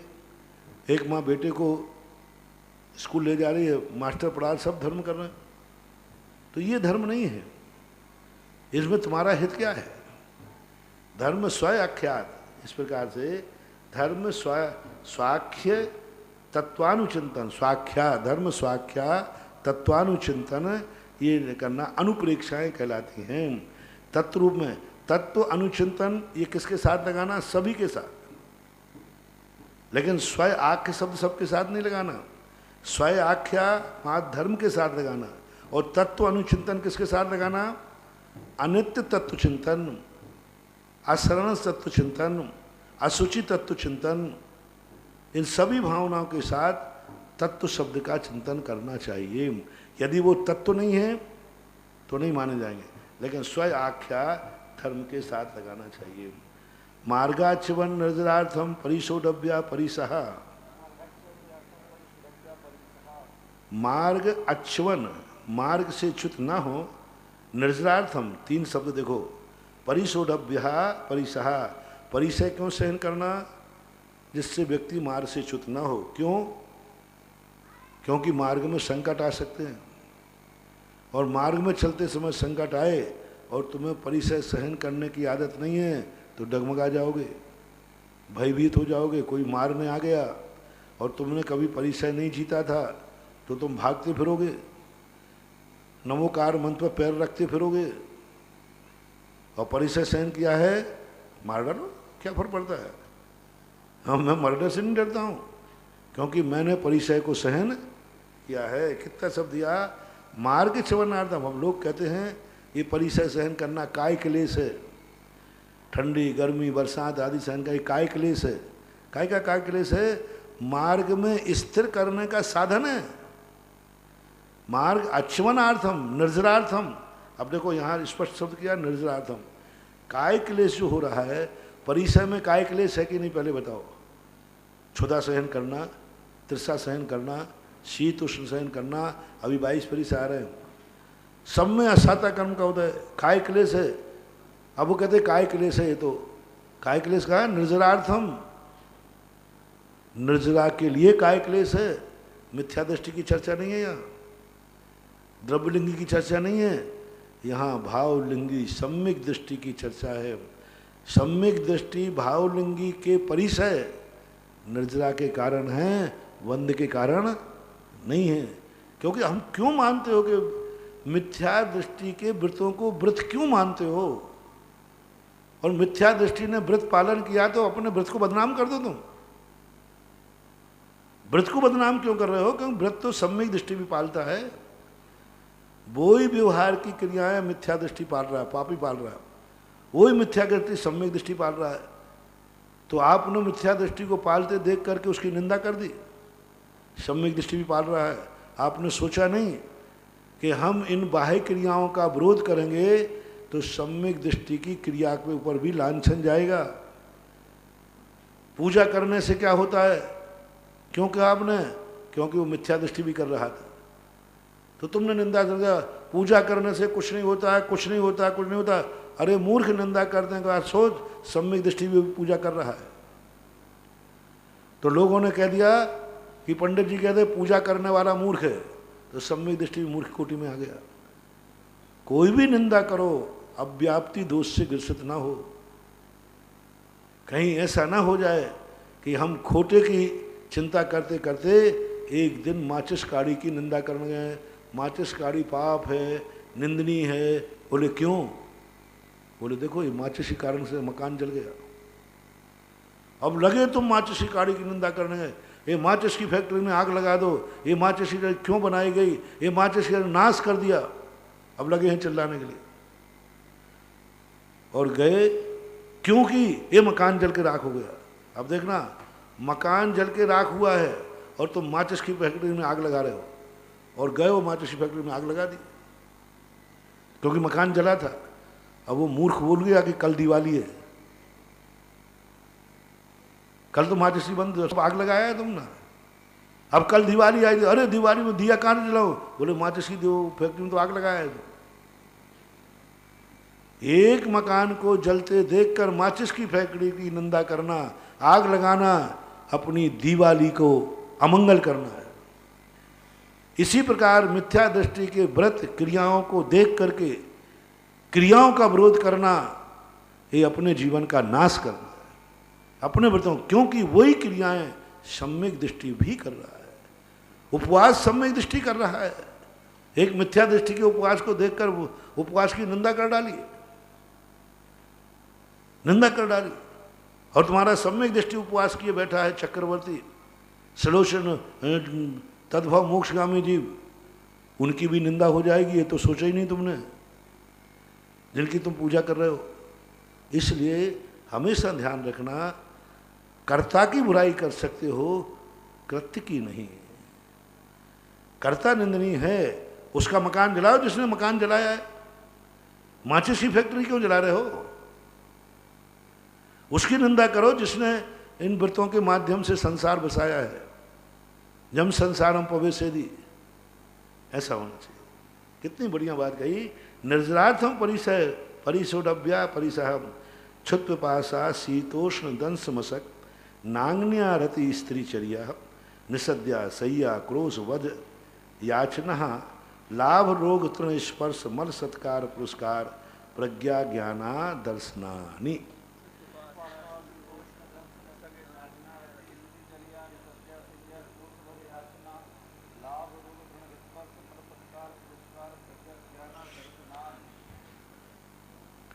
अब ये उपवास आदि करना, भूख प्यास आदि सहन करना, ये सब संबर के कारण है, लंघन नहीं है। संबर होता है इससे। छुता भूख सहन करना, हो गए भूख, उपवास में भूख सहन होती है। ऐसा मत समझना कि भूख नहीं लगती इसलिए उपवास करते हैं। भूख को सहन करने का परिशोढव्या, सहन करने के लिए। पिपासा, प्यास भी लगती है। शीत, ऐसा मत समझना कि हम लोग चिटाई नहीं लेते हम तो ठंड नहीं लगती है। अरे खूब ठंड लगती है, जम के दांत कटकटा दें, खूब ठंड लगती है, बहुत ठंड लगती है, कप कपी आती है। लेकिन वो संबर का कारण है। उष्ण, गर्मी भी लगती है। जब गर्मी होती है तो आकुल व्याकुल परिणाम भी होते हैं। गर्मी होती है तो कहते हैं देखो आज बहुत गर्मी है, लेकिन सहन करते हैं। क्यों? संबर का कारण है। दंश मशक, मच्छर भी काटते हैं। बिचौलिया के तो सबसे पहले प्रसिद्ध मच्छर है। और राजस्थान में मच्छर नहीं मिलेंगे तो कहाँ मिलेंगे? सब जगह मच्छर ही मच्छर है। दुनिया में है और कहाँ नहीं है मच्छर? जहाँ जाओ वहाँ मच्छर है। एक बार हम लोग तो आचार्य महाराज थे पूज्यवर के साथ में ही, तो वहाँ पर द्रोणागिरी से बिहार करके एक स्थान पर रुके, मलहरा था साहब। सुबह आचार्य छोटे बोले आज पहली बार सामयिक अच्छी हुई, बहुत ध्यान हुआ, बहुत मज़ा आ गया। तो हम लोगों ने सोचा महाराज जी आज क्या प्रसिद्ध, तो हमने सोचा कि महाराज जी सिद्ध क्षेत्र से आए हैं इसलिए ध्यान किया। भाई आज बहुत ध्यान हुआ, बहुत मज़ा आ गया, रात भर बहुत मजा आया। मैंने बोला जी क्यों, किसके निमित्त से? बोले इन सब मिक्षणों की मेहरबानी से, इनने सोने नहीं दिया। इन्होंने कहा नहीं तुम साधु बने हो, सोने के लिए नहीं। जैसे पढ़ने वाले विद्यार्थी को माँ पिता कोई सोने नहीं देता, जल्दी उठ बेटा पढ़ाई का समय हो गया, जैसे पढ़ने वाले विद्यार्थी को कोई सोने नहीं देता, ऐसे साधु को मच्छर कहते महाराज सोना नहीं, अच्छी बात नहीं, तो महाराज जी हो उठ जाओ महाराज जी, तो नहीं उठते हैं। ए ले अब उठो। अपन को लगता है वो हितकारी है और वो हितकारी है। संवर का कारण है दंस मशक है। यहाँ दंस मशक उपलक्षण लेना और भी जीव आते थे। नांग नग्न परिचय भी ऐसी बात नहीं है, नग्न रहना बहुत बड़ी बात है, दुनिया के सामने नग्न रहना। अंदर विषय वासना बरते, बाहर लोक लाज भय भारी, तात परम दिगंबर मुद्रा धर न सके दीन संसारी। बहुत बड़ी चीज़ है दिगंबर रहना, दुनिया के सामने, स्त्री पुरुषों के सामने, सम्यक दृष्टि मिथ्या दृष्टियों के सामने नग्न होकर मिथ्या दृष्टि बैठे हैं। वहाँ से निकलना, वे हंसेंगे, हंसी मजाक करेंगे, ठट्टा लगाएंगे। अब जीतना है परिचय, सारी दुनिया हंसती है, नग्न पे कौन नहीं हंसता। अब उस नग्नता पे जब हंसी होगी उस समय तुम नग्नता के प्रति तुम्हारे क्या भाव आएंगे? भगवान को कोसोगे, भगवान इसी हंसी कराने के लिए मुनि व्रत दिया था क्या? आज एक लंगोटी होती तो कम से कम हंसी तो नहीं होती। तो नग्न भी परिचय है। नग्न अरथी, रति को नहीं लिया क्योंकि रति स्त्री चर्या में शामिल कर लिया। लोग प्रश्न करते हैं अरति को परिचय में ले लिया, रति को क्यों नहीं लिया?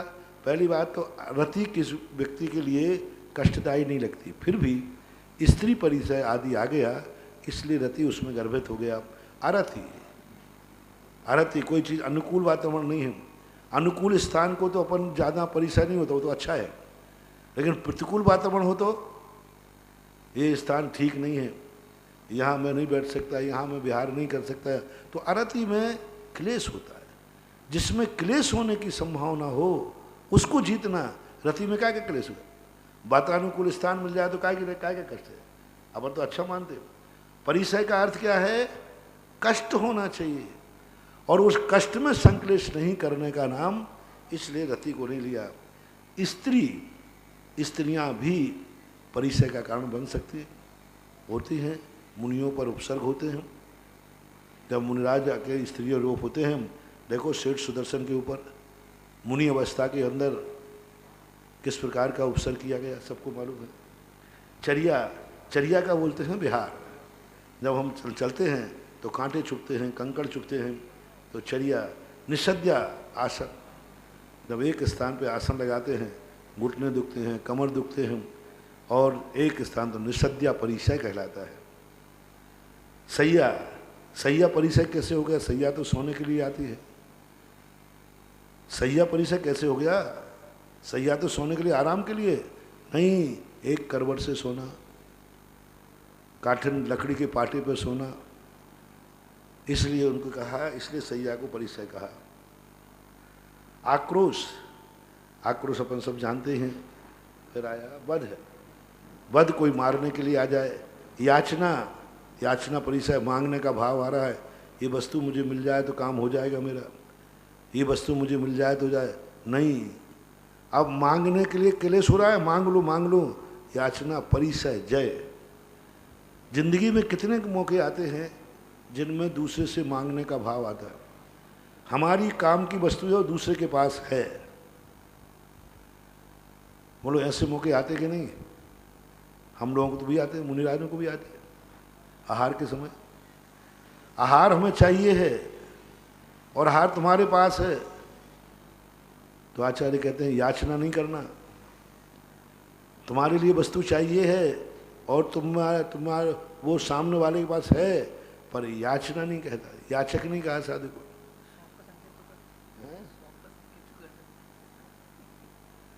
याचना नहीं कर सकते। अब करते देखो, ये 22 परिसर हैं, कौन कितना सहन कर पाता है यथाशक्ति। अब शीत एक महाराज वो हैं जो नदी किनारे बैठे, एक वो हैं जो कहेंगे अरे भाई खिड़की तो बंद कर दे, यहाँ से हवा आ रही है, अरे भाई गर्मी आ रही खिड़की खोल दे, तो नंबर कट रहे हैं। सीधी बात, नंबर कटना फेल नहीं हो गए, फेल होना तो फिर बहुत अलग चीज़ है। जितने जितने स्थान पर अपना भाव आएगा उतने नंबर कम होते जाते हैं। आज बड़ा अध्याय है, समय भी ध्यान रखना। लो अलाभ, लाभ नहीं, लाभ परिचय नहीं है, अलाभ परिचय है, हम वस्तु नहीं मिल रहा, रोग बीमारी आना भी परिचय है। तृण स्पर्श, तृणों का स्पर्श होना, कांटे आदि स्पर्श होना।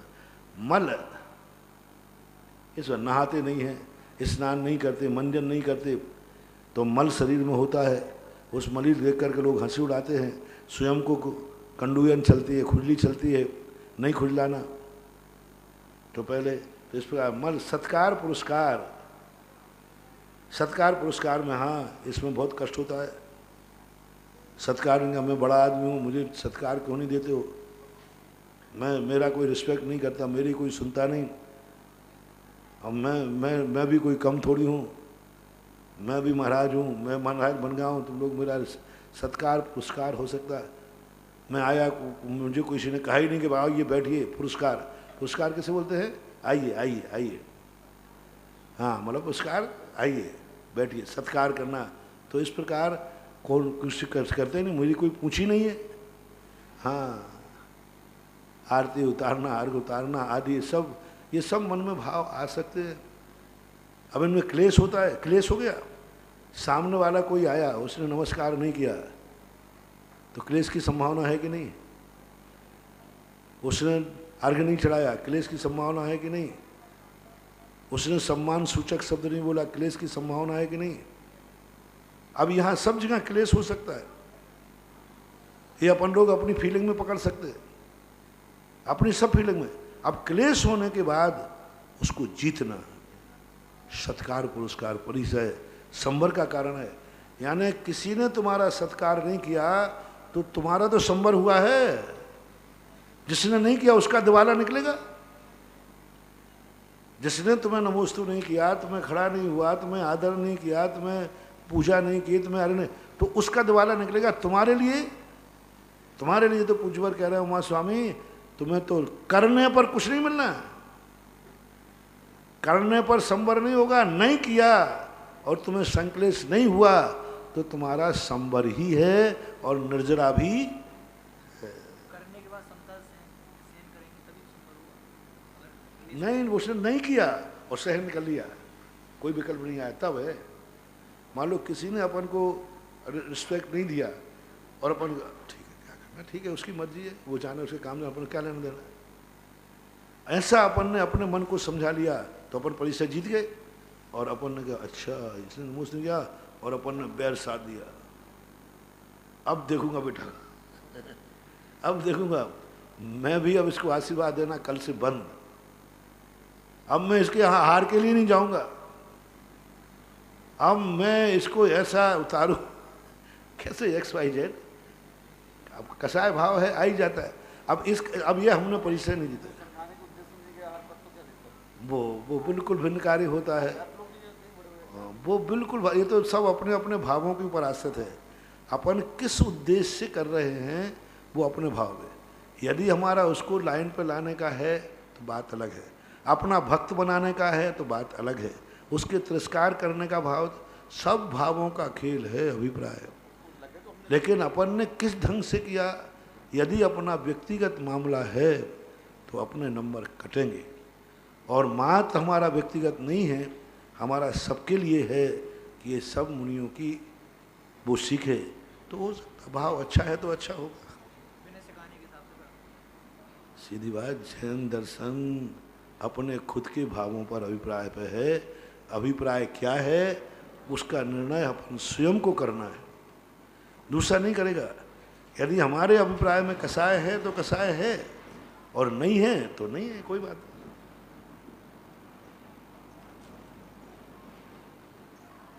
हाँ, प्रज्ञा अज्ञान अदर्शनानी। प्रज्ञा देखो, एक ही इतने पूरे के पूरे 22 परिसरों में एक पॉजिटिव परिसर है, पूरे निषेधात्मक परिसर है, पूरे निषेधात्मक परिसर है, सब में कष्ट है। प्रज्ञा ज्ञान परिसर भी, अज्ञान परिसर भी। एक भी 22 परिसर देख लीजिए, एक भी परिसर कोई पॉजिटिव नहीं है जो कि एक व्यक्ति चाहता हो और वो चाहने वाली वस्तु भी प्राप्त होना ज्ञान में तो अच्छा लगता है, लेकिन ज्ञान परिसर बहुत कठिन है। ज्ञान परिसर, ज्ञान परिसर हो, ज्ञान हो और अहंकार ना आवे। थोड़ी सा ज्ञान होते सारी दुनिया इडियट दिखती है, मूर्ख कहेंगे तुम कुछ नहीं जानते, इडियट। अरे तुझे कितना ज्ञान है? और मुझे जैन सिद्धांत प्रदेश का याद है, कितनी सी याद है जैन सिद्धांत। अब इतने में अपन इतने अकड़ जाएंगे, अरे मुझे तत्वार सूत्र याद है। ये परिसय की कोटि में आ गया परिसय, और नहीं जीत पाए ज्ञान परिसय को, तो वो अज्ञानता के रूप में धीरे धीरे ज्ञानावरणी कर्म का। पूरे 22 परिसरों में पॉजिटिव परिसय, सब अपने आप में नहीं मिलने पर क्लेश हो रहा है, लेकिन ज्ञान पे कौन को क्लेश होता है? लेकिन ज्ञान को परिसर का ये विशेषता जानना 22 परिसरों में।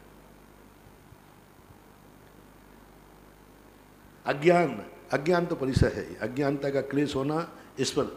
अदर्शन परिसय, अदर्शन परिसय का अर्थ बड़ा विचित्र है, और ये दर्शन मोहिनी के उदय में होता है। तो जब दर्शन मोहिनी का उदय आए तब अदर्शन परिसय हो, और अदर्शन परिसय तो मुनियों का है, 6ठे 7वें गुणस्थानवर्ती मुनि है। तो यहाँ ऐसा लगाना चाहिए कि सम्यक प्रकृति के उदय में ऐसा, यानी क्षयोपम सम्य दृष्टि को ये परिसय होगा, क्योंकि अदर्शन परिसय दर्शन मोहिनी के उदय से होता है। दर्शन मोहिनी का यदि अपन मिथ्यात्व अर्थ ले लेंगे तो पहले मिथ्यात्व कर्म का उदय आएगा, तब अदर्शन परिसय होगा, तो मिथ्या दृष्टि हो गया, फिर परिसय जय कहाँ रहा। तो यहाँ दर्शन मोहिनी का अर्थ क्षयोपम सम्यक दृष्टि को ये परिसय होगा। इससे ये भी सिद्ध होता है कि उपसम सम्यक दृष्टि को और छायक सम्यक दृष्टि को आदर्शन परिसय नहीं होता, क्योंकि उनको संकादि आदि दोषों में कोई दोष लगता ही नहीं होगा, ऐसा लेना चाहिए। अन्यथा ये आदर्शन परिसय बनाना बहुत बड़ा प्रश्न लग जाएगा। यदि मिथ्यात्व कर्म के उदय में होता है तो फिर बहुत बहुत स्थिति बिगड़ जाएगी। इसलिए दर्शन मोहिनी में सम्यक प्रकृति आएगी कि नहीं आएगी, उसके उदय में। हाँ, तो छठ में लगाना पड़ेगा। सूख सांप्राय छदमस्त भीतराग योष चतुर्दश।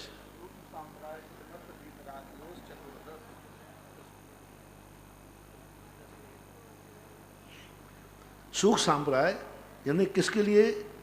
ये 14 परिसय जो हैं, सूख सांप्राय छदमस्त भीतराग योष चतुर्दश, यानी वहाँ तक लेना, सूख सांप्राय तक ये 14 परिसय होते हैं। 14 परिसय कौन हैं? ये वही 14 हैं जो ज्ञानावरणी, दर्शनावरणी और अंतराय कर्म के उदय से होते हैं, और वेदनी, इस प्रकार से इनको होते हैं। एकादश जिन्हें और जिनेन्द्र भगवान के 11 परिसय होते हैं जो वेदनी कर्म के उदय से होते हैं, ऐसा। बादर सांप्राय सर्वे, बादर आने बादर पाप कर्म बंद होता है, सांप्राय ने पाप, बादर सांप्राय, इसके 2 अर्थ हैं। बादर सांप्राय ने 9वां गुणस्थान, 9वें गुणस्थान को बादर सांप्राय बोलते हैं संकेत में, क्योंकि बादर कसाय, बादर वहाँ तो क्या है, 10वें गुणस्थान में तो कौन सा आ गया? सूक्ष्म हो गया। तो 9वें गुणस्थान तक संपूर्ण परिसय होते हैं, ऐसा अर्थ लेना चाहिए। ज्ञानावरण प्रज्ञा ज्ञाने, ज्ञानावरण कर्म के उदय से प्रज्ञा और अज्ञान, देखो विशेषता देखना, मैंने जिस पर संकेत किया था, ज्ञानावरण कर्म से ज्ञान परिसय है, परिसय जय नहीं। यानी ज्ञान का किसी को अहंकार आ रहा है तो ज्ञानावरणी कर्म के कारण आ रहा है। ओहो क्या बात, अज्ञान का तो बात समझ में आ गई, अज्ञान तो ज्ञानावरणी कर, लेकिन जो ज्ञान है और ज्ञान परिचय बन गया, यदि हमें अहंकार आ गया कि मैं ज्ञानी, तू अज्ञानी है, मैं कितना ज्ञानी हूँ, ऐसा जो अहंकार आ रहा है वो ज्ञानावरणी कर्म के उदय से क्षय उपशम से नहीं। अहंकार, ज्ञान तो क्षय उपशम से हुआ है, लेकिन अहंकार आवरण से हुआ है, ऐसा लेना चाहिए। बाद है का दर्शन मोहांतराय योर दर्शना लाभऊ, दर्शन और मोहिनी, यानी दर्शन मोहिनी और अंतराय के उदय से क्या होते हैं? अदर्शन और अलाभ। तो अदर्शन लेना दर्शन मोहिनी से और अलाभ लेना अंतराय से, ठीक है, अंतराय कर्म के उदय से लाभ होता है, और वही दर्शन परिषद दर्शन मोहिनी के उदय से। दर्शन मोहिनी से यदि मिथ्यात्व ले लोगे तो प्रश्न का उत्तर अपन को लाना पड़ेगा। परिचय तो आएगा छठे में। अब जय ऐसा कह सकते हैं, परिचय तो मिथ्या दृष्टि में आएगा और जय कर लिया तो छठे सातवें स्थान में आ जाएगा, ऐसा निकाल सकते हैं। फिर अपन को क्या रखना पड़ेगा? परिचय आ गया तो मिथ्या गुणसान, और जीत लिया तो सम्यक दे सकते, ऐसा नहीं सकते। चारित्र मोहे नांग्ने आरती स्त्री ने सद्या क्रोश याचना सत्कार पुरस्कार।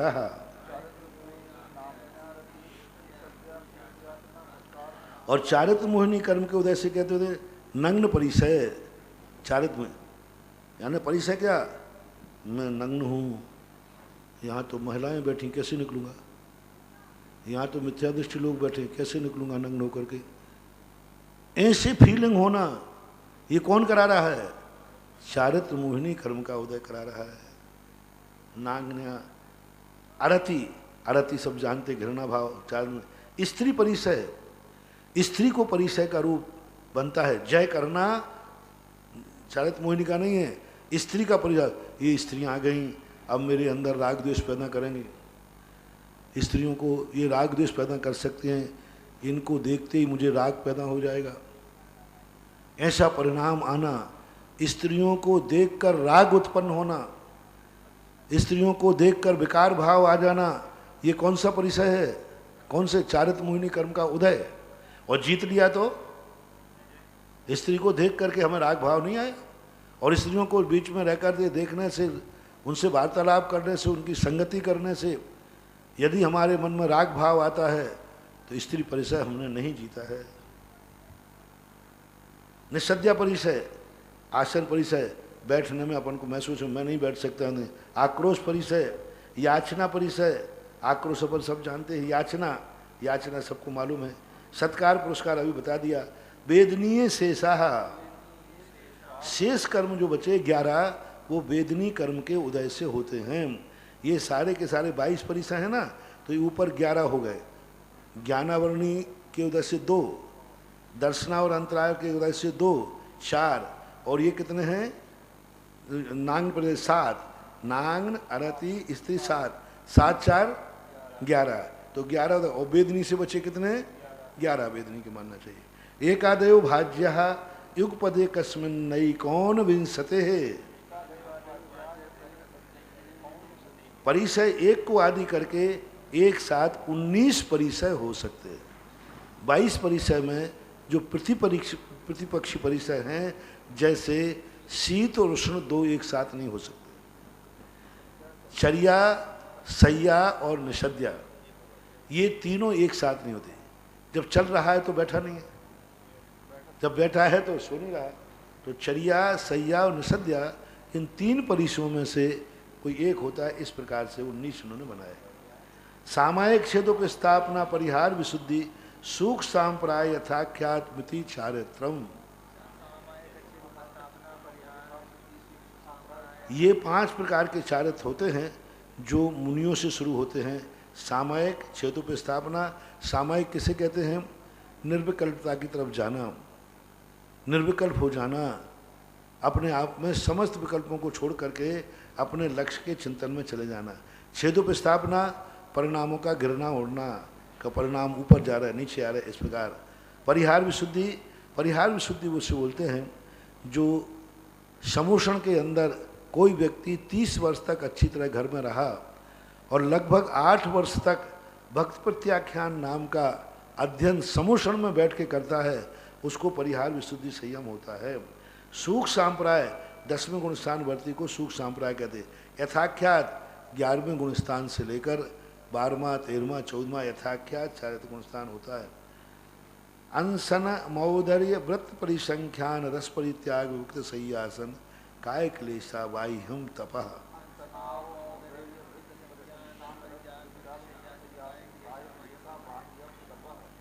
अनशन अमोदर्य सब जानते हैं, अनशन किसे कहते हैं? चारों प्रकार के अन्न जल का 24 घंटे के लिए त्याग करना अनशन कहलाता है। अमोदर्य अपनी भूख प्रमाण से कम खाना अनुमोदर्य है। व्रत परिसंख्यान आहार के समय कोई आकड़ी विधि लेकर के निकलना, ये मिलेगी तो लूँगा। रस परित्याग भोजन में कोई ना कोई रस का त्याग करना। विविक्त सय्यासन एकांत में सहन करना। एकांत में सहन करने का अर्थ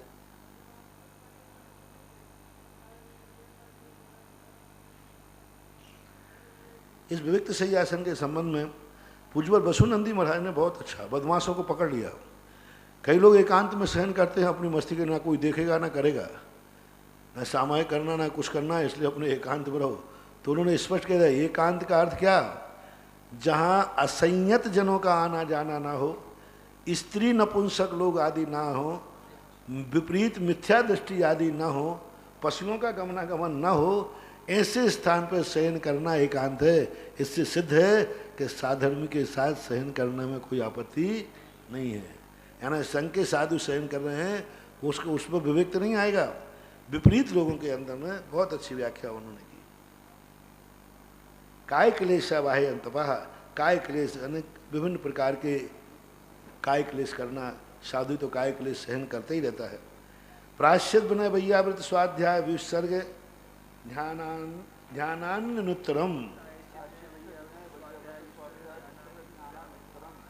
इस प्रकार से प्रायश्चित तप के भेद हैं, अंतरंग तप के। प्रायश्चित लेना गलती करने पर, विनय अपने गुणवानों के प्रति सदा विनय भी लेना। वैयावृत्ति दूसरों के लिए जब कोई भी परेशानी आती है उस परेशानी का निवारण करना। स्वाध्याय सदा स्वाध्याय करना, ज्ञान का अर्जन, तत्व चिंतन करना। व्युत्सर्ग अपने शरीर के प्रति ममत्व भाव से रहित होना। और ध्यान, व्युत्सर्ग में और ध्यान में अंतर है। व्युत्सर्ग में व्यक्ति क्या है, शरीर के प्रति ममत्व छोड़ देता है, लेकिन ध्यान में व्यक्ति अपने लक्ष्य को ध्यान में लेता है। अब वो ध्यान कई प्रकार के होते हैं। अब इनके भेद कितने हैं? अंतरंग के, बाह्य के तो कोई भेद दिए नहीं इन्होंने। बाहर के तो अनशन आदि जितने भेद दिए, इनके कोई उपभेद नहीं किए। अनशन कितने प्रकार का, अमोदर कितने प्रकार का, लेकिन अभ्यंतर तपों के भेद दिए, विशेषता है। प्रायश्चित कितने? 9 14 पंच द्विभेद यथा क्रमम प्राग ध्यानात्।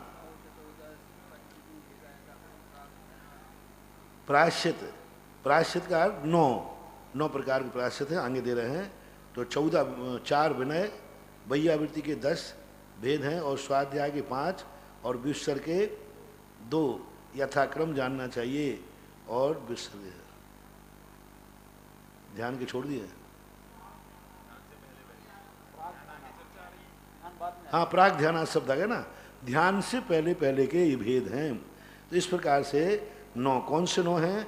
आलोचना प्रतिक्रमण, तदुभय विवेक विसर्ग तपच्छेद परिहारोपस्थापना।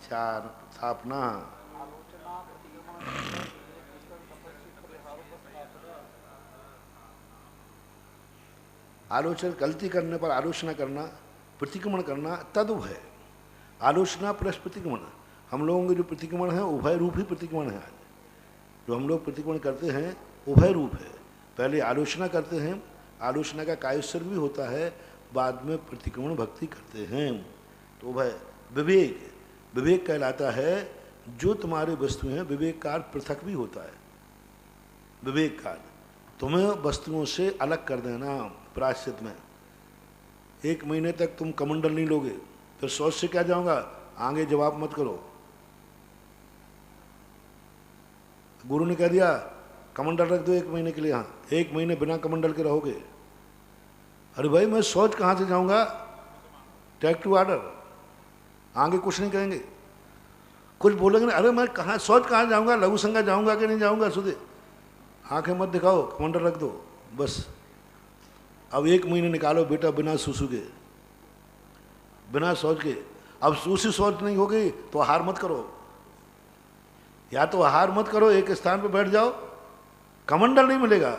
अब कमंडल रखवा करके कितना उन्होंने कर दी, सही होगा, कोई ने नहीं दिया तो उपवास, उपवास नहीं दिया मैंने, और उपवास का बाप दे दिया, उपवास दिया नहीं, कमंडल कर दिया, कमंडल नहीं लोगे 1 महीने तक। अब करो, अब दूसरे महाराज के पास जाओ, कोई दे देवे तो ठीक, याचना मान कसाई की हानि होगी, मैं आपका कमंडल लूँ, उन्होंने कहा नहीं मेरा कमंडल कैसे ले लो, चाहे दूसरे महाराज, और किसी ने नहीं दिया तो बैठो शांति से। अब क्या करें जिससे लघु संज्ञा शौच नहीं जाना पड़े, उपवास करो, ये विवेक। इसलिए आज इस कलयुग में विवेक नामक प्रायश्चित देने के लिए मना किया है कि उपकरणों से रहित न किया जाए, क्योंकि आज साधु समाज के बीच में रहता है, और समाज के बीच में उपकरण से रहित करने पर जिन धर्म की प्रभावना हो सकती है, जिन धर्म की उपेक्षा ले गए, स्पष्ट निषेध किया। विवेक नाम का प्रायश्चित आज कल युग में किसी साधु को आचार्य न देवे,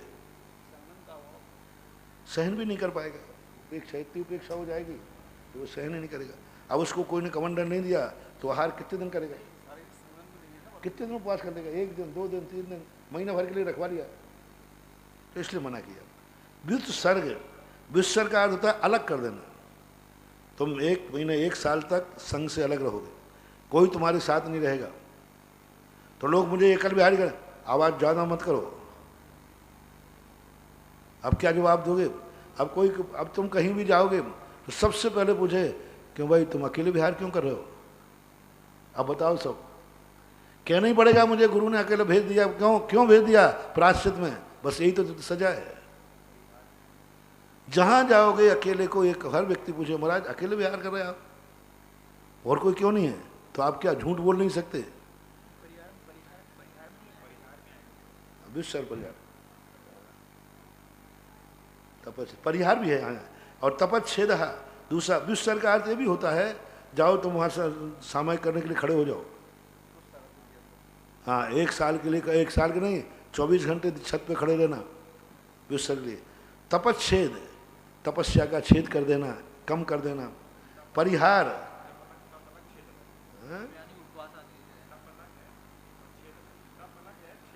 हाँ तप है ना, तप छेद, तप के लिए उनको उपवास आदि दे दिए, इतने उपवास कर लेना, और छेद अलग है, उसकी शिक्षा आदि 1 दिन 2 दिन 4 दिन साल 2 साल को छेद कर देते।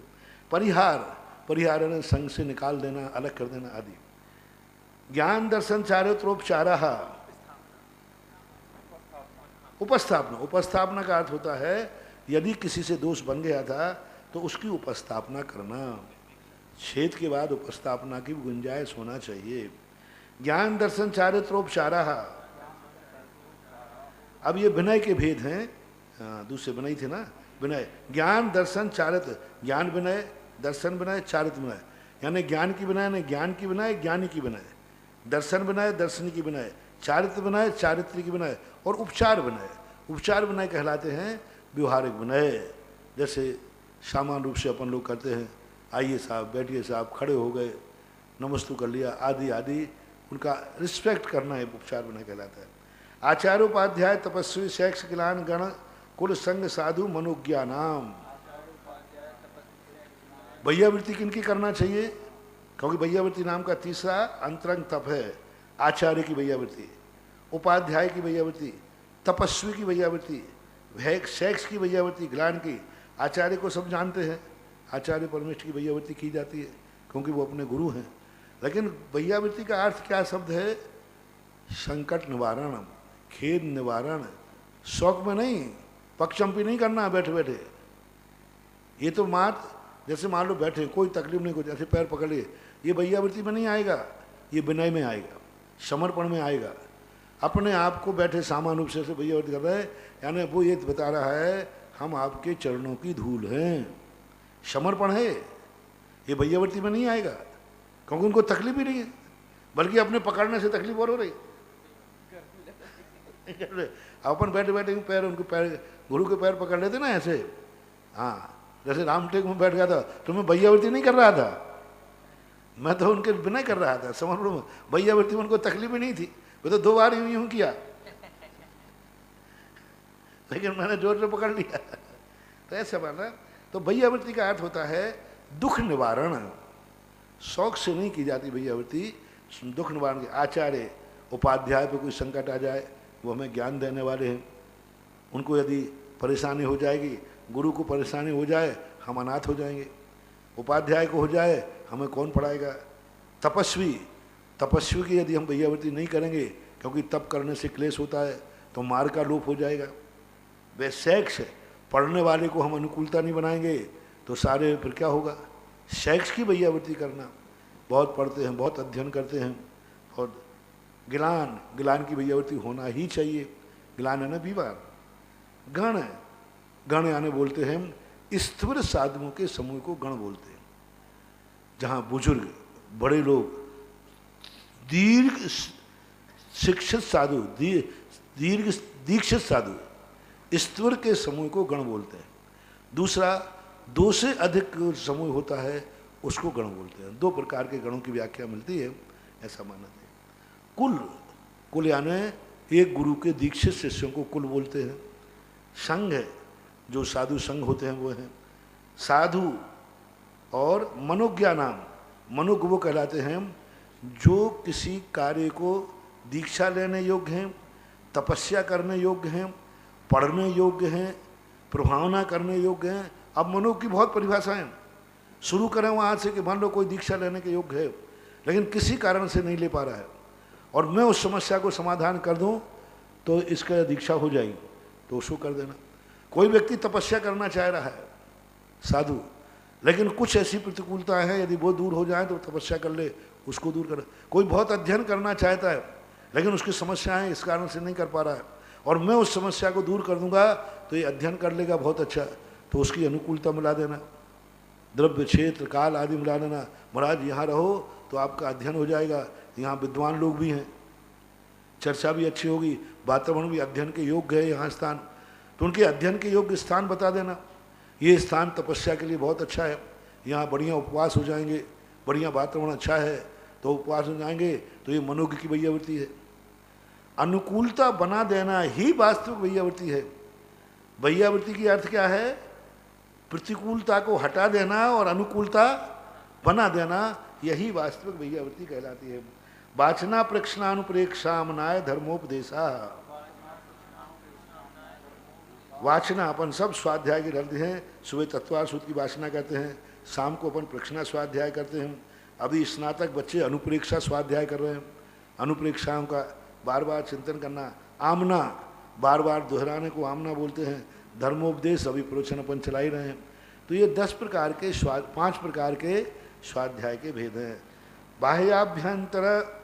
बाह्याभ्यंतरोपध्यो, और अब बाह्य और अभ्यंतर उपाधि, ये क्या था? विसर्ग, हाँ ठीक है, अंतरंग में आ गया विसर्ग। तो विसर्ग में उपाधि, बाह्य और अभ्यंतर का त्याग करना। बाह्य उपाधि कौन सी हैं? 10 प्रकार के। अंतरंग उपाधि क्या हैं? 14 प्रकार के। तो बाह्य और अभ्यंतर उपाधियों का यानी परिग्रह, उपाधि यानी परिग्रह, कुंद भगवान ने परिग्रह को उपाधि शब्द का ही प्रयोग किया है। हाँ उपाधि, हाँ उपाधि, तो उपाधि शब्द का प्रयोग किया। उपाधि से जो उत्पन्न होता है उपाधि, उपाधि यानी परिग्रह, उससे जो परिणाम उत्पन्न होते हैं वो कहलाती उपाधि। तो बाह्य अभ्यंतर उपाधि ही, तो इस प्रकार से दोनों को त्याग करना। उत्तम संगनस्य एकाग्र चिंता निरोधो ध्यान मांतर मुहूर्तात्।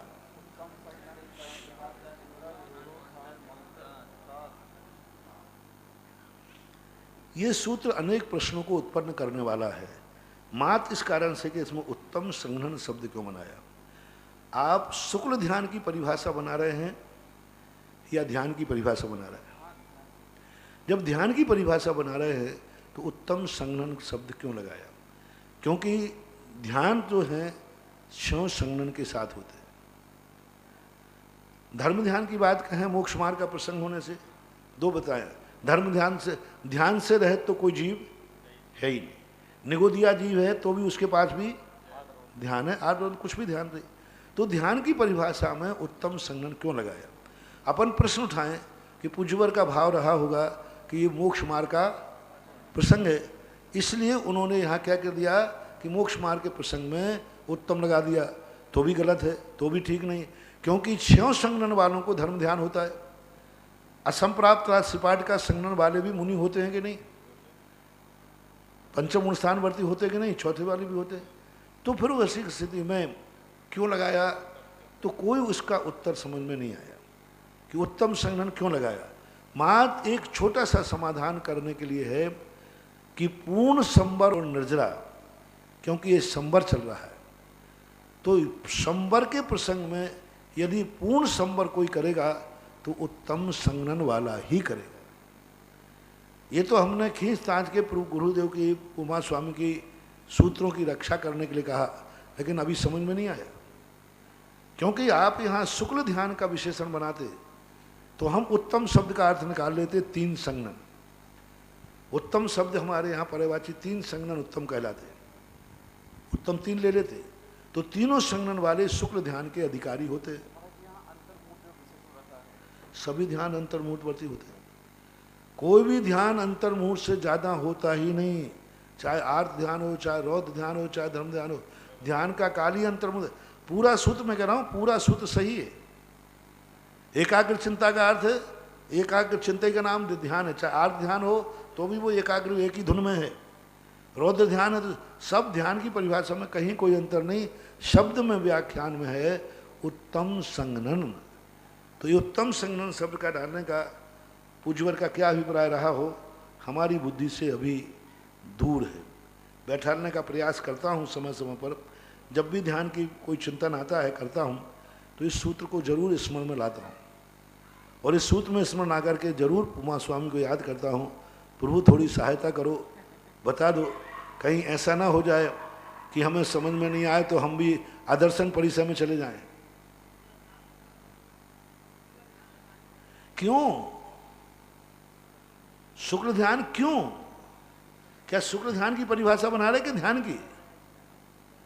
और आगे आप भी ध्यान के भेद कहेंगे। देखो देखिए, चलो मैं शुक्ल ध्यान लेता हूँ, फिर आगे कहते हैं आर्त रौद्र धर्म शुक्लानी, और धर्म चलिए 4, ध्यान कह दिए 4, तो फिर एक ही ध्यान कहना चाहिए तो हम लगा लेते। नहीं, देखो ऐसा नहीं।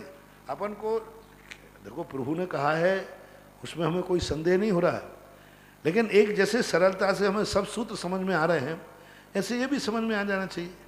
लेकिन ये समझ में नहीं आ रहा है उत्तम संगनन हम कहाँ से लगाएं, कैसे लगाएं। सब तरफ से लगा के देख लिया, मात्र एक उत्कृष्ट संवर, पूर्ण संवर उत्तम संगनन वाले को ही होता है। ये बस यहीं तक पहुंच पाए और आगे बुद्धि का क्षोभसम है नहीं।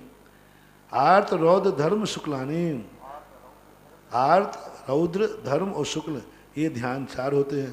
परे मोक्ष हेतु, मोक्ष के हेतु अंत के 2 हैं, धर्म और शुक्ल ध्यान। देखो धर्म ध्यान मोक्ष का हेतु है, संसार का हेतु नहीं है। आर्त ममनोज्ञस्य संप्रयोगे तद विप्रयोगाय स्मृति समन्वाहारा।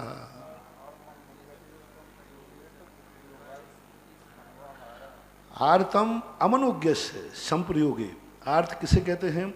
अमनोज्ञ वस्तु का संप्रयोग यानी उपलब्ध होने पर, तद विप्रयोगाय इसके वियोग के लिए। अनिष्ट का संयोग हो गया तो एक तो ये चिंता होगी कि अनिष्ट का हो गया, अब दूसरी चिंता क्या है? विप्रयोगाय, ये कब जाएगा? अनिष्ट आते ही तुम घबरा गए पहले तो, अब आ गया वो तो ठीक है सहन कर लोगे। अब दूसरा आर्थ ध्यान क्या है? ये बीमारी कब जाएगी, ये अनिष्ट कब जाएगा? क्योंकि अनिष्ट हो गया तो अब अनिष्ट को अपन टालने का प्रयास करते। कांटा लग गया, अब कांटा लगने का दुख अलग है, अब ये निकलेगा कैसे? कैसे निकालें? अब ये जो बाद में मन में आ रहा है तद विप्रयोग है स्मृति समन्वाहार। स्मृति समन्वाहार, तो इसके 2 अर्थ बना। स्मृति जो अनिष्ट का संयोग हुआ है और उसके निराकरण के लिए बार बार स्मृति कर रहा है, और बार बार स्मृति करके समन्वहार उसी में लीन हो रहा है, तन्मय हो रहा है। जो स्मृति आ रही है उसी स्मृति में वो क्या हो रहा है, तन्मय हो रहा है, उसी में लीन हो रहा है, उसी का ध्यान कर रहा है, तभी ध्यान बनेगा। स्मृति में समन्वय होना, किसकी स्मृति में, अनिष्ट की स्मृति में, अनिष्ट के संयोग की स्मृति में वो निरंतर घुल रहा है, ये कब हटेगा, ये कब हटेगा, कब हटेगा, वो जा करके तो स्मृति समन्वय। तद विपरीतस्य विपरीतम मनोज्ञस्य है, और इससे विपरीत मनोज्ञ लगाना, कैसा लगाना, मनोज्ञ में कि मनोज्ञ का वियोग हो गया, विप्रयोग, पहले करना विप्रयोगे, इष्ट का विप्रयोग होना, और वियोग तो हो गया, अब भी पुनः कब मिलेगा, पुनः प्राप्त कब होगा, इसी में स्मृति समन्वारा, उसी की स्मृति करके तन्मय होना। वेदना याश्य, हाँ अर्थ ध्यान ठीक है, वेदना याश्य, वेदना, कोई भी वेदनापन सब जानते हैं, दुख हो जाने पर उसी का बार बार ध्यान आना, उसी का बार बार ध्यान आना, थोड़ा सा कांटा लग जाता है, हर समय उसी का ध्यान बना रहता है।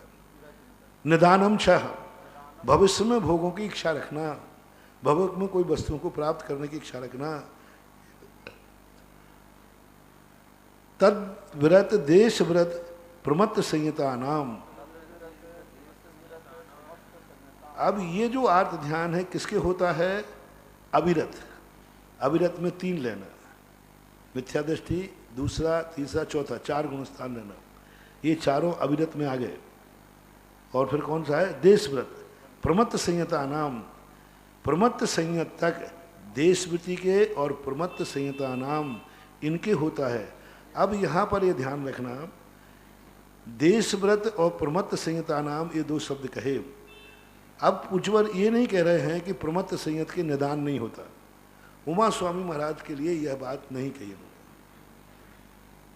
इन्होंने, यहाँ तो इन्होंने कहा देश व्रत और प्रमत्त संयतों के यह ध्यान होता, विभक्ति भी नहीं लगाई देश व्रत के बाद, कुछ चकार शब्द भी नहीं दिया, देश व्रता नाम प्रमत्त संहिता नाम छ, ऐसा यदि कह देते तो फिर भी अपन ले लेते कि हाँ कोई रहस्य है, नहीं, समास कर दिया, देश व्रत प्रमत्त संहिता नाम, दोनों की एक ही विभक्ति लगाई, अविरत में भी कोई विभक्ति नहीं लगाई, अविरत, देश व्रत, प्रमत्त संहिता नाम तीनों को मिलाकर एक विभक्ति लगाई है।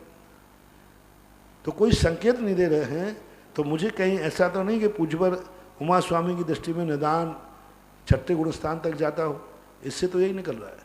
लेकिन अन्य आचार्यों ने स्पष्ट रूप से निदान रहित 6ठे गुण स्थान में 3 आर्त ध्यान कहे हैं, लेकिन यहाँ अर्थ नहीं निकल रहा है, आगे पीछे कुछ दिया भी नहीं है। आज्ञा पाय विपाक संस्थान विचयाय धर्मम हिंसा नृतस्ते विषय संरक्षणेभ्यो रौद्रमभिरत देश व्रतयो।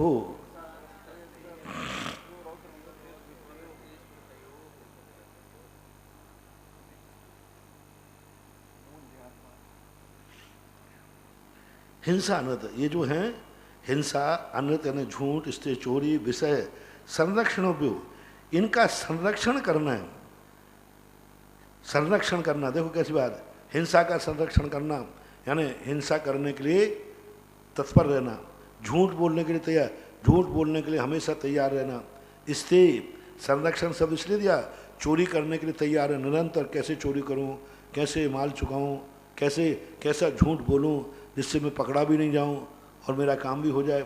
तो जो ये कर रहे हैं ये रौद्र ध्यान है, ये काम मुनिराज नहीं कर सकते, हाँ, हिंसा की प्लानिंग नहीं बना सकते, झूठ की प्लानिंग नहीं बना सकते, क्योंकि रौद्र ध्यान आगे क्या कह रहे हैं देखना, गुणोत्थान क्या कहते हैं, ये किसको होता है, रौद्र अविरत देश वृत्तियो हो, ये अविरत तो देश वृत्ति की है। मुनिराज इसका मन में आ जाए मुनिराज के कि मैं ऐसा कैसे झूठ बोलूं, कैसे करूं इससे मेरा कोई को पता नहीं चल पाए, नियम से उस समय उनका गुणस्थान गिरेगा। झूठ बोलने का भाव भी आ गया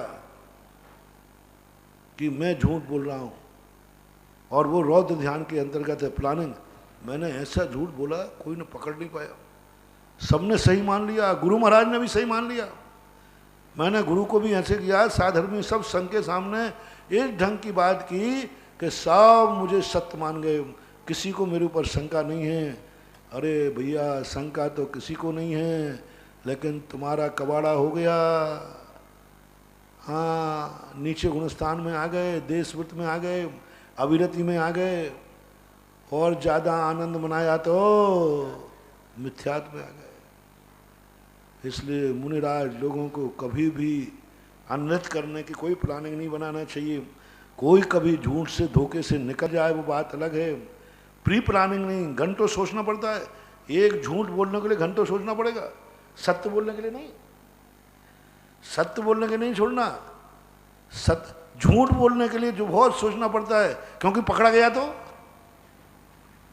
इसलिए झूठ बोलने के लिए जब तक वो 2-4 घंटे खराब नहीं करेगा, रिहर्सल नहीं करेगा तब तक झूठ बोलना आएगा ही नहीं तो पकड़ा जाएगा। इसलिए चोरी छुपाना आदि करना, इनकी प्लानिंग करना, मैं ये चीज़ कहाँ छुपाऊं जिससे किसी को पता नहीं चल जाए, किसी को मिल नहीं जाए, ऐसी प्लानिंग मुनिराज नहीं कर सकते। विषय संरक्षण, इंद्रियों के विषय तो खैर मुनियों के पास होते ही नहीं। रौद्रम अविरत देश व्रत्यो, अविरत और देश व्रत यानी पंचम गुण स्थान तक के होते हैं। आज्ञा पाए विपाक संस्थान विषयाय धर्म्यम, ये आज्ञा विषय, अपाय विषय, विपाक विषय, संस्थान विषय, ये धर्म ध्यान 4 धर्म ध्यान होते हैं।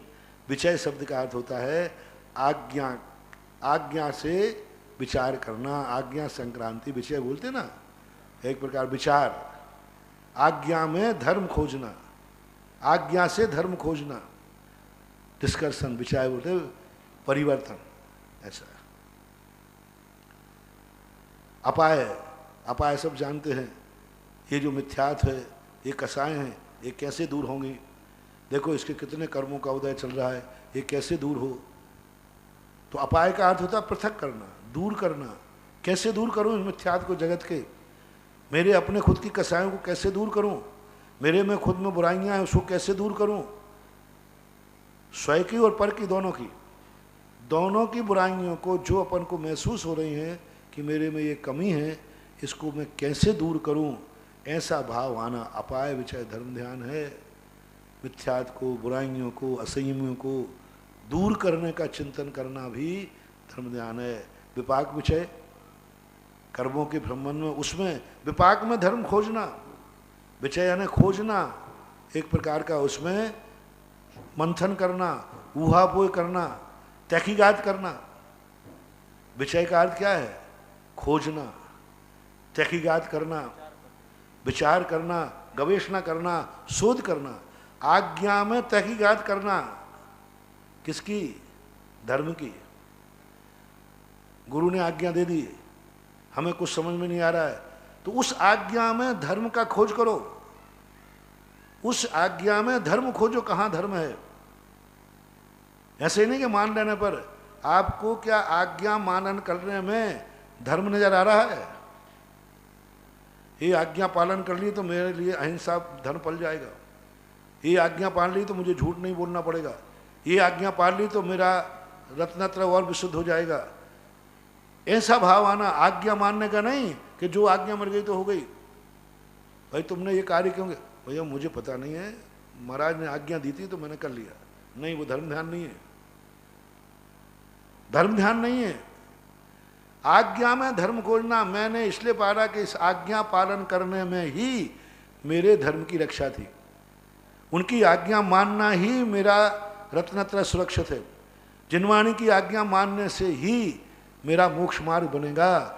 उस आज्ञा में मोक्ष मार्ग यदि भाव आया है तो धर्म ध्यान है, नहीं तो आज्ञा तो एक बॉस की साहब भी चौकीदारी मानता है।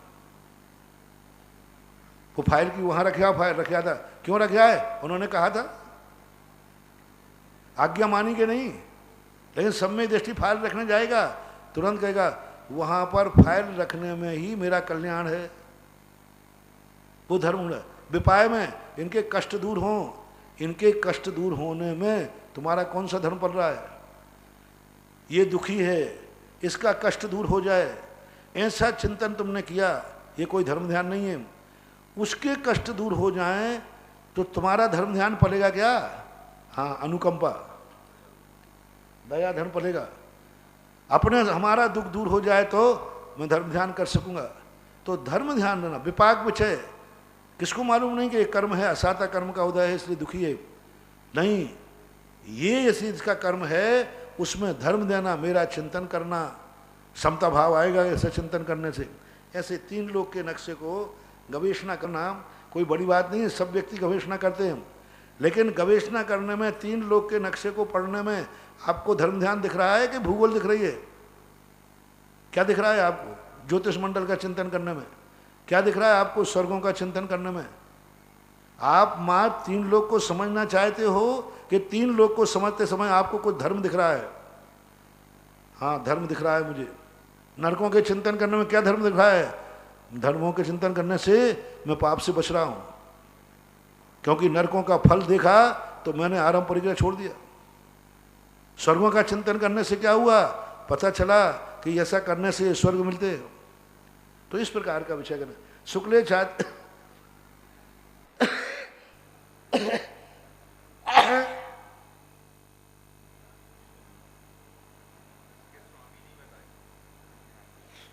धर्म ध्यान के स्वामी पूज्यवर ने नहीं बताए। क्यों नहीं बताए? ये रहस्य इसलिए नहीं बताए हम, क्योंकि धर्म ध्यान के स्वामियों के संबंध में बहुत आचार्यों के मतभेद हैं। छोटा आदमी जो होता है, लघु, वो बड़ों की बात को काटता नहीं है, बड़ों की बात में मौन हो जाता है।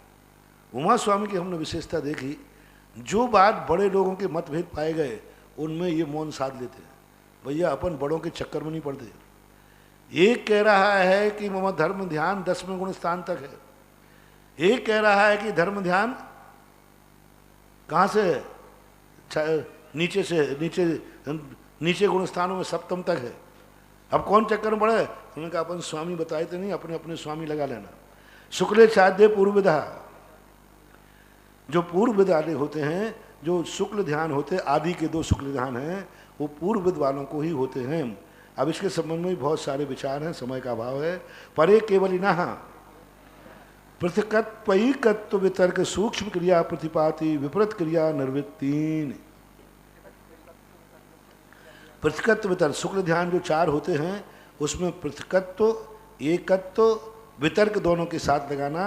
एक पृथकत्व वितर्क और एकत्व वितर्क, सूक्ष्म क्रिया प्रतिपाति और विपरीत क्रिया, ये 4 शुक्ल ध्यान हैं। त्रेक योग काय योगा योगा नाम,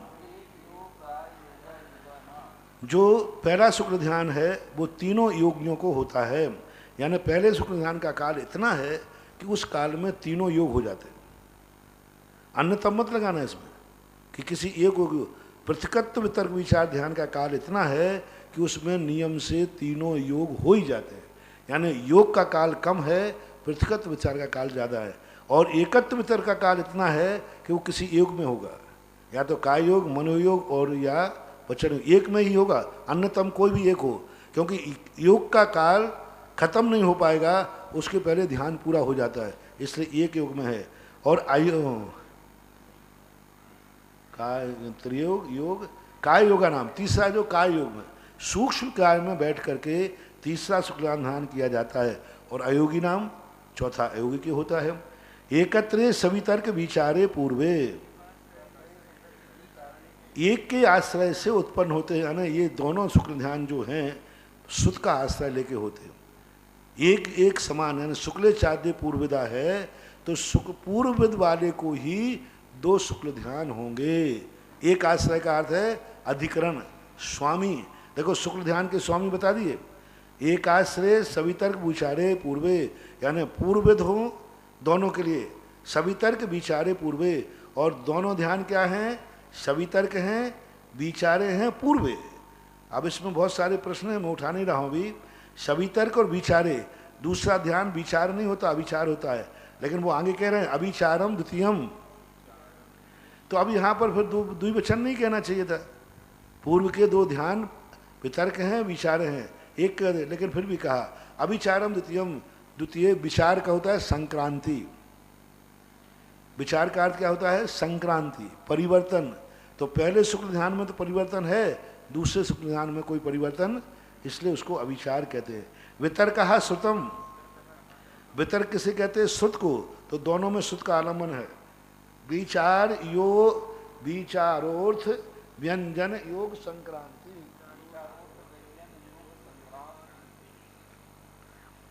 विचार का शब्द कैसे कहीं का कहीं चले जाए? नहीं, अर्थ संक्रांति, अर्थ से अर्थांतर।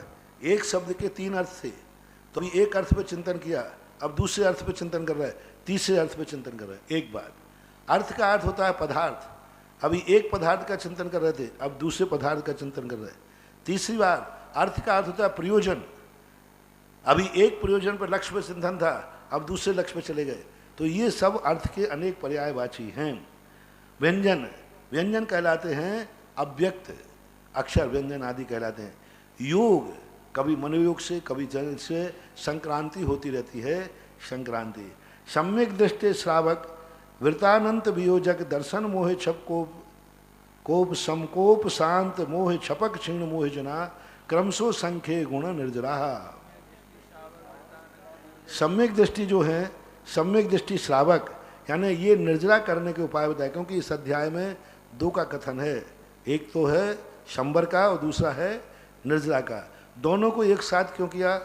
पहले 2 तत्व हैं जो एक अध्याय में कह रहे हैं, एक अध्याय 11 अध्याय कर देते नहीं, क्योंकि दोनों के उपाय एक है। मूल कारण क्यों कहा? इसका भी रहस्य, अभी तक कोई भी जो तत्व है एक अध्याय से दूसरा अध्याय तो बना दिया, लेकिन एक अध्याय में 2 तत्व नहीं कहे, कोई तत्व नहीं एक अध्याय में 2, मात्र संबर निर्जरा कहे, क्योंकि दोनों के उपाय साधन एक होने से एक अध्याय के अंतर्गत उन्होंने कह दिया। तो सम्यक दृष्टि की अपेक्षा जो है, सम्यक दृष्टि श्रावक की निर्जरा संख्यात गुणी, श्रावक से वृत्ति मुनिराज की निर्जरा। अनंतानुबंधी विजोगम, अनंतान, अनंत का अर्थ देखो, अनंत का अर्थ है कि मिथ्यात होता है, लेकिन अनंत का अर्थ यहाँ मिथ्यात होना चाहिए, अनंतम मिथ्यात्वम सभी आचार्य कहते हैं। लेकिन वियोजक शब्द से अनंतानुबंधी लेना, यदि वियोजक शब्द नहीं लगाते तो नहीं होता, क्योंकि मिथ्यात की संयोजना नहीं होती, अनंतानुबंधी की होती है। दर्शन मोह, दर्शन मोहिनी की छपना करने वाला छायक सम्य दृष्टि जब होता है, वो अनंतानुबंधी की विषयक से ज़्यादा विशुद्ध है। उपसमक, जो छायक सम्य दृष्टि है, उपसमक, उपसमक जो 8वें गुणस्थान वर्ती उपसमक है, वो उपसमक का अर्थ उपसम सम्य दर्शन नहीं लेना, उपसमक का अर्थ 8वें गुणस्थान वर्ती। उपशांत मोह 11वें गुणस्थान, 11वें गुणस्थान से भी असंख्यात गुण निर्जरा 8वें गुणस्थान वाला छपक करता है, वो 11वें में है या 8वें में है, लेकिन वो ज़्यादा होती है। फिर क्या आ गया? क्षीण मोह 12वें गुणस्थान, उसके बाद जिनः क्रमशो असंख्य गुण, एक क्रम से असंख्यात गुणी निर्जरा करते हैं। पुलाक बकुश कुशील निर्गंथ स्नात का निर्गंथा, अब ये मुनियों के भेद कहे, पुलाक बकुश कुशील निर्गंथ स्नातक निर्गंथ, ये कई बार प्रश्नों में आते हैं। पुलाक का अर्थ होता है, पुलाक बहुत विशुद्ध होता है, इसकी लेस्याएँ शुभ होती हैं, बकुश से ज़्यादा, बकुश की 6 लेस्याएँ होती हैं, अभी आगे में आया ना संयम सुतलेस्या, तो पुलाक यानी किसी मूल गुण को खंडित कर देता है। बकुश और कुशील ये कभी कभी उत्तर गुणों को खंडित करते हैं। निर्गंथ निर्दोष हैं और स्नातक अरहंत हैं। संयम सुत प्रतिसेवना तीर्थ लिंग लेस्योपाद स्थान विकल्पता साध्या, संयम की अपेक्षा से पुलाक के 2 संयम होते हैं, सामायिक को छेदों पर स्थापना, और बकुश और प्रतिसेवना कुशील के 4 संयम होते हैं।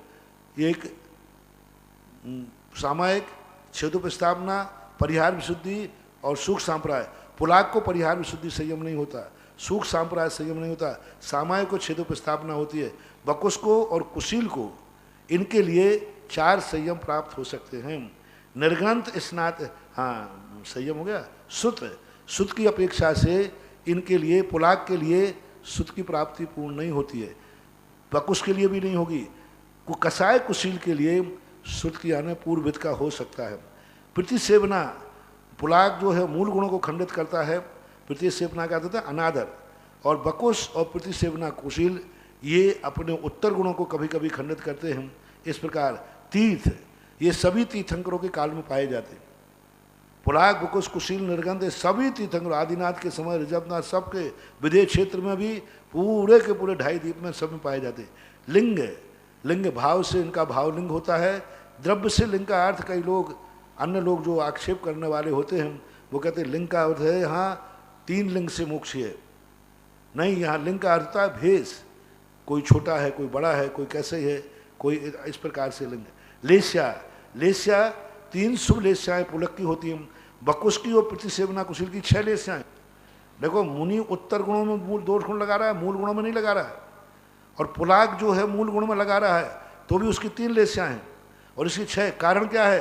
पुलाक जो दोष लगा रहा है वो हठात बलात् किसी के कारण से लगा रहा है, और बकुश जो है किसी कारण से दोष नहीं लगा रहा है। उपकरण बकुश, शरीर बकुश, वो उसकी गृहता है, किसी दूसरे कारण से नहीं। पुलाक की लेस्या, मैंने इसका चिंतन किया कि मैंने पुलाक की 3 लेस्या है और बकुश की 6 लेस्या है, और प्रतिसेवना कुशील की और कसाय कुशील के लिए 4 लेस्या है। मैंने कहा ये क्या मामला है? और मैंने कहा वो मजबूरी में लगा रहा है इसलिए शुभ लेस्या है, ये चला करके लगा रहा है। उपकरण बकुश अच्छे अच्छे पीछे कमंडल उपकरण चाहिए, शरीर को अच्छा करना, इसकी 6 लेस्याएँ हो सकती हैं। और प्रतिसेवना कुशील की भी इसी प्रकार से 4 लेस्याएँ बताई गई हैं।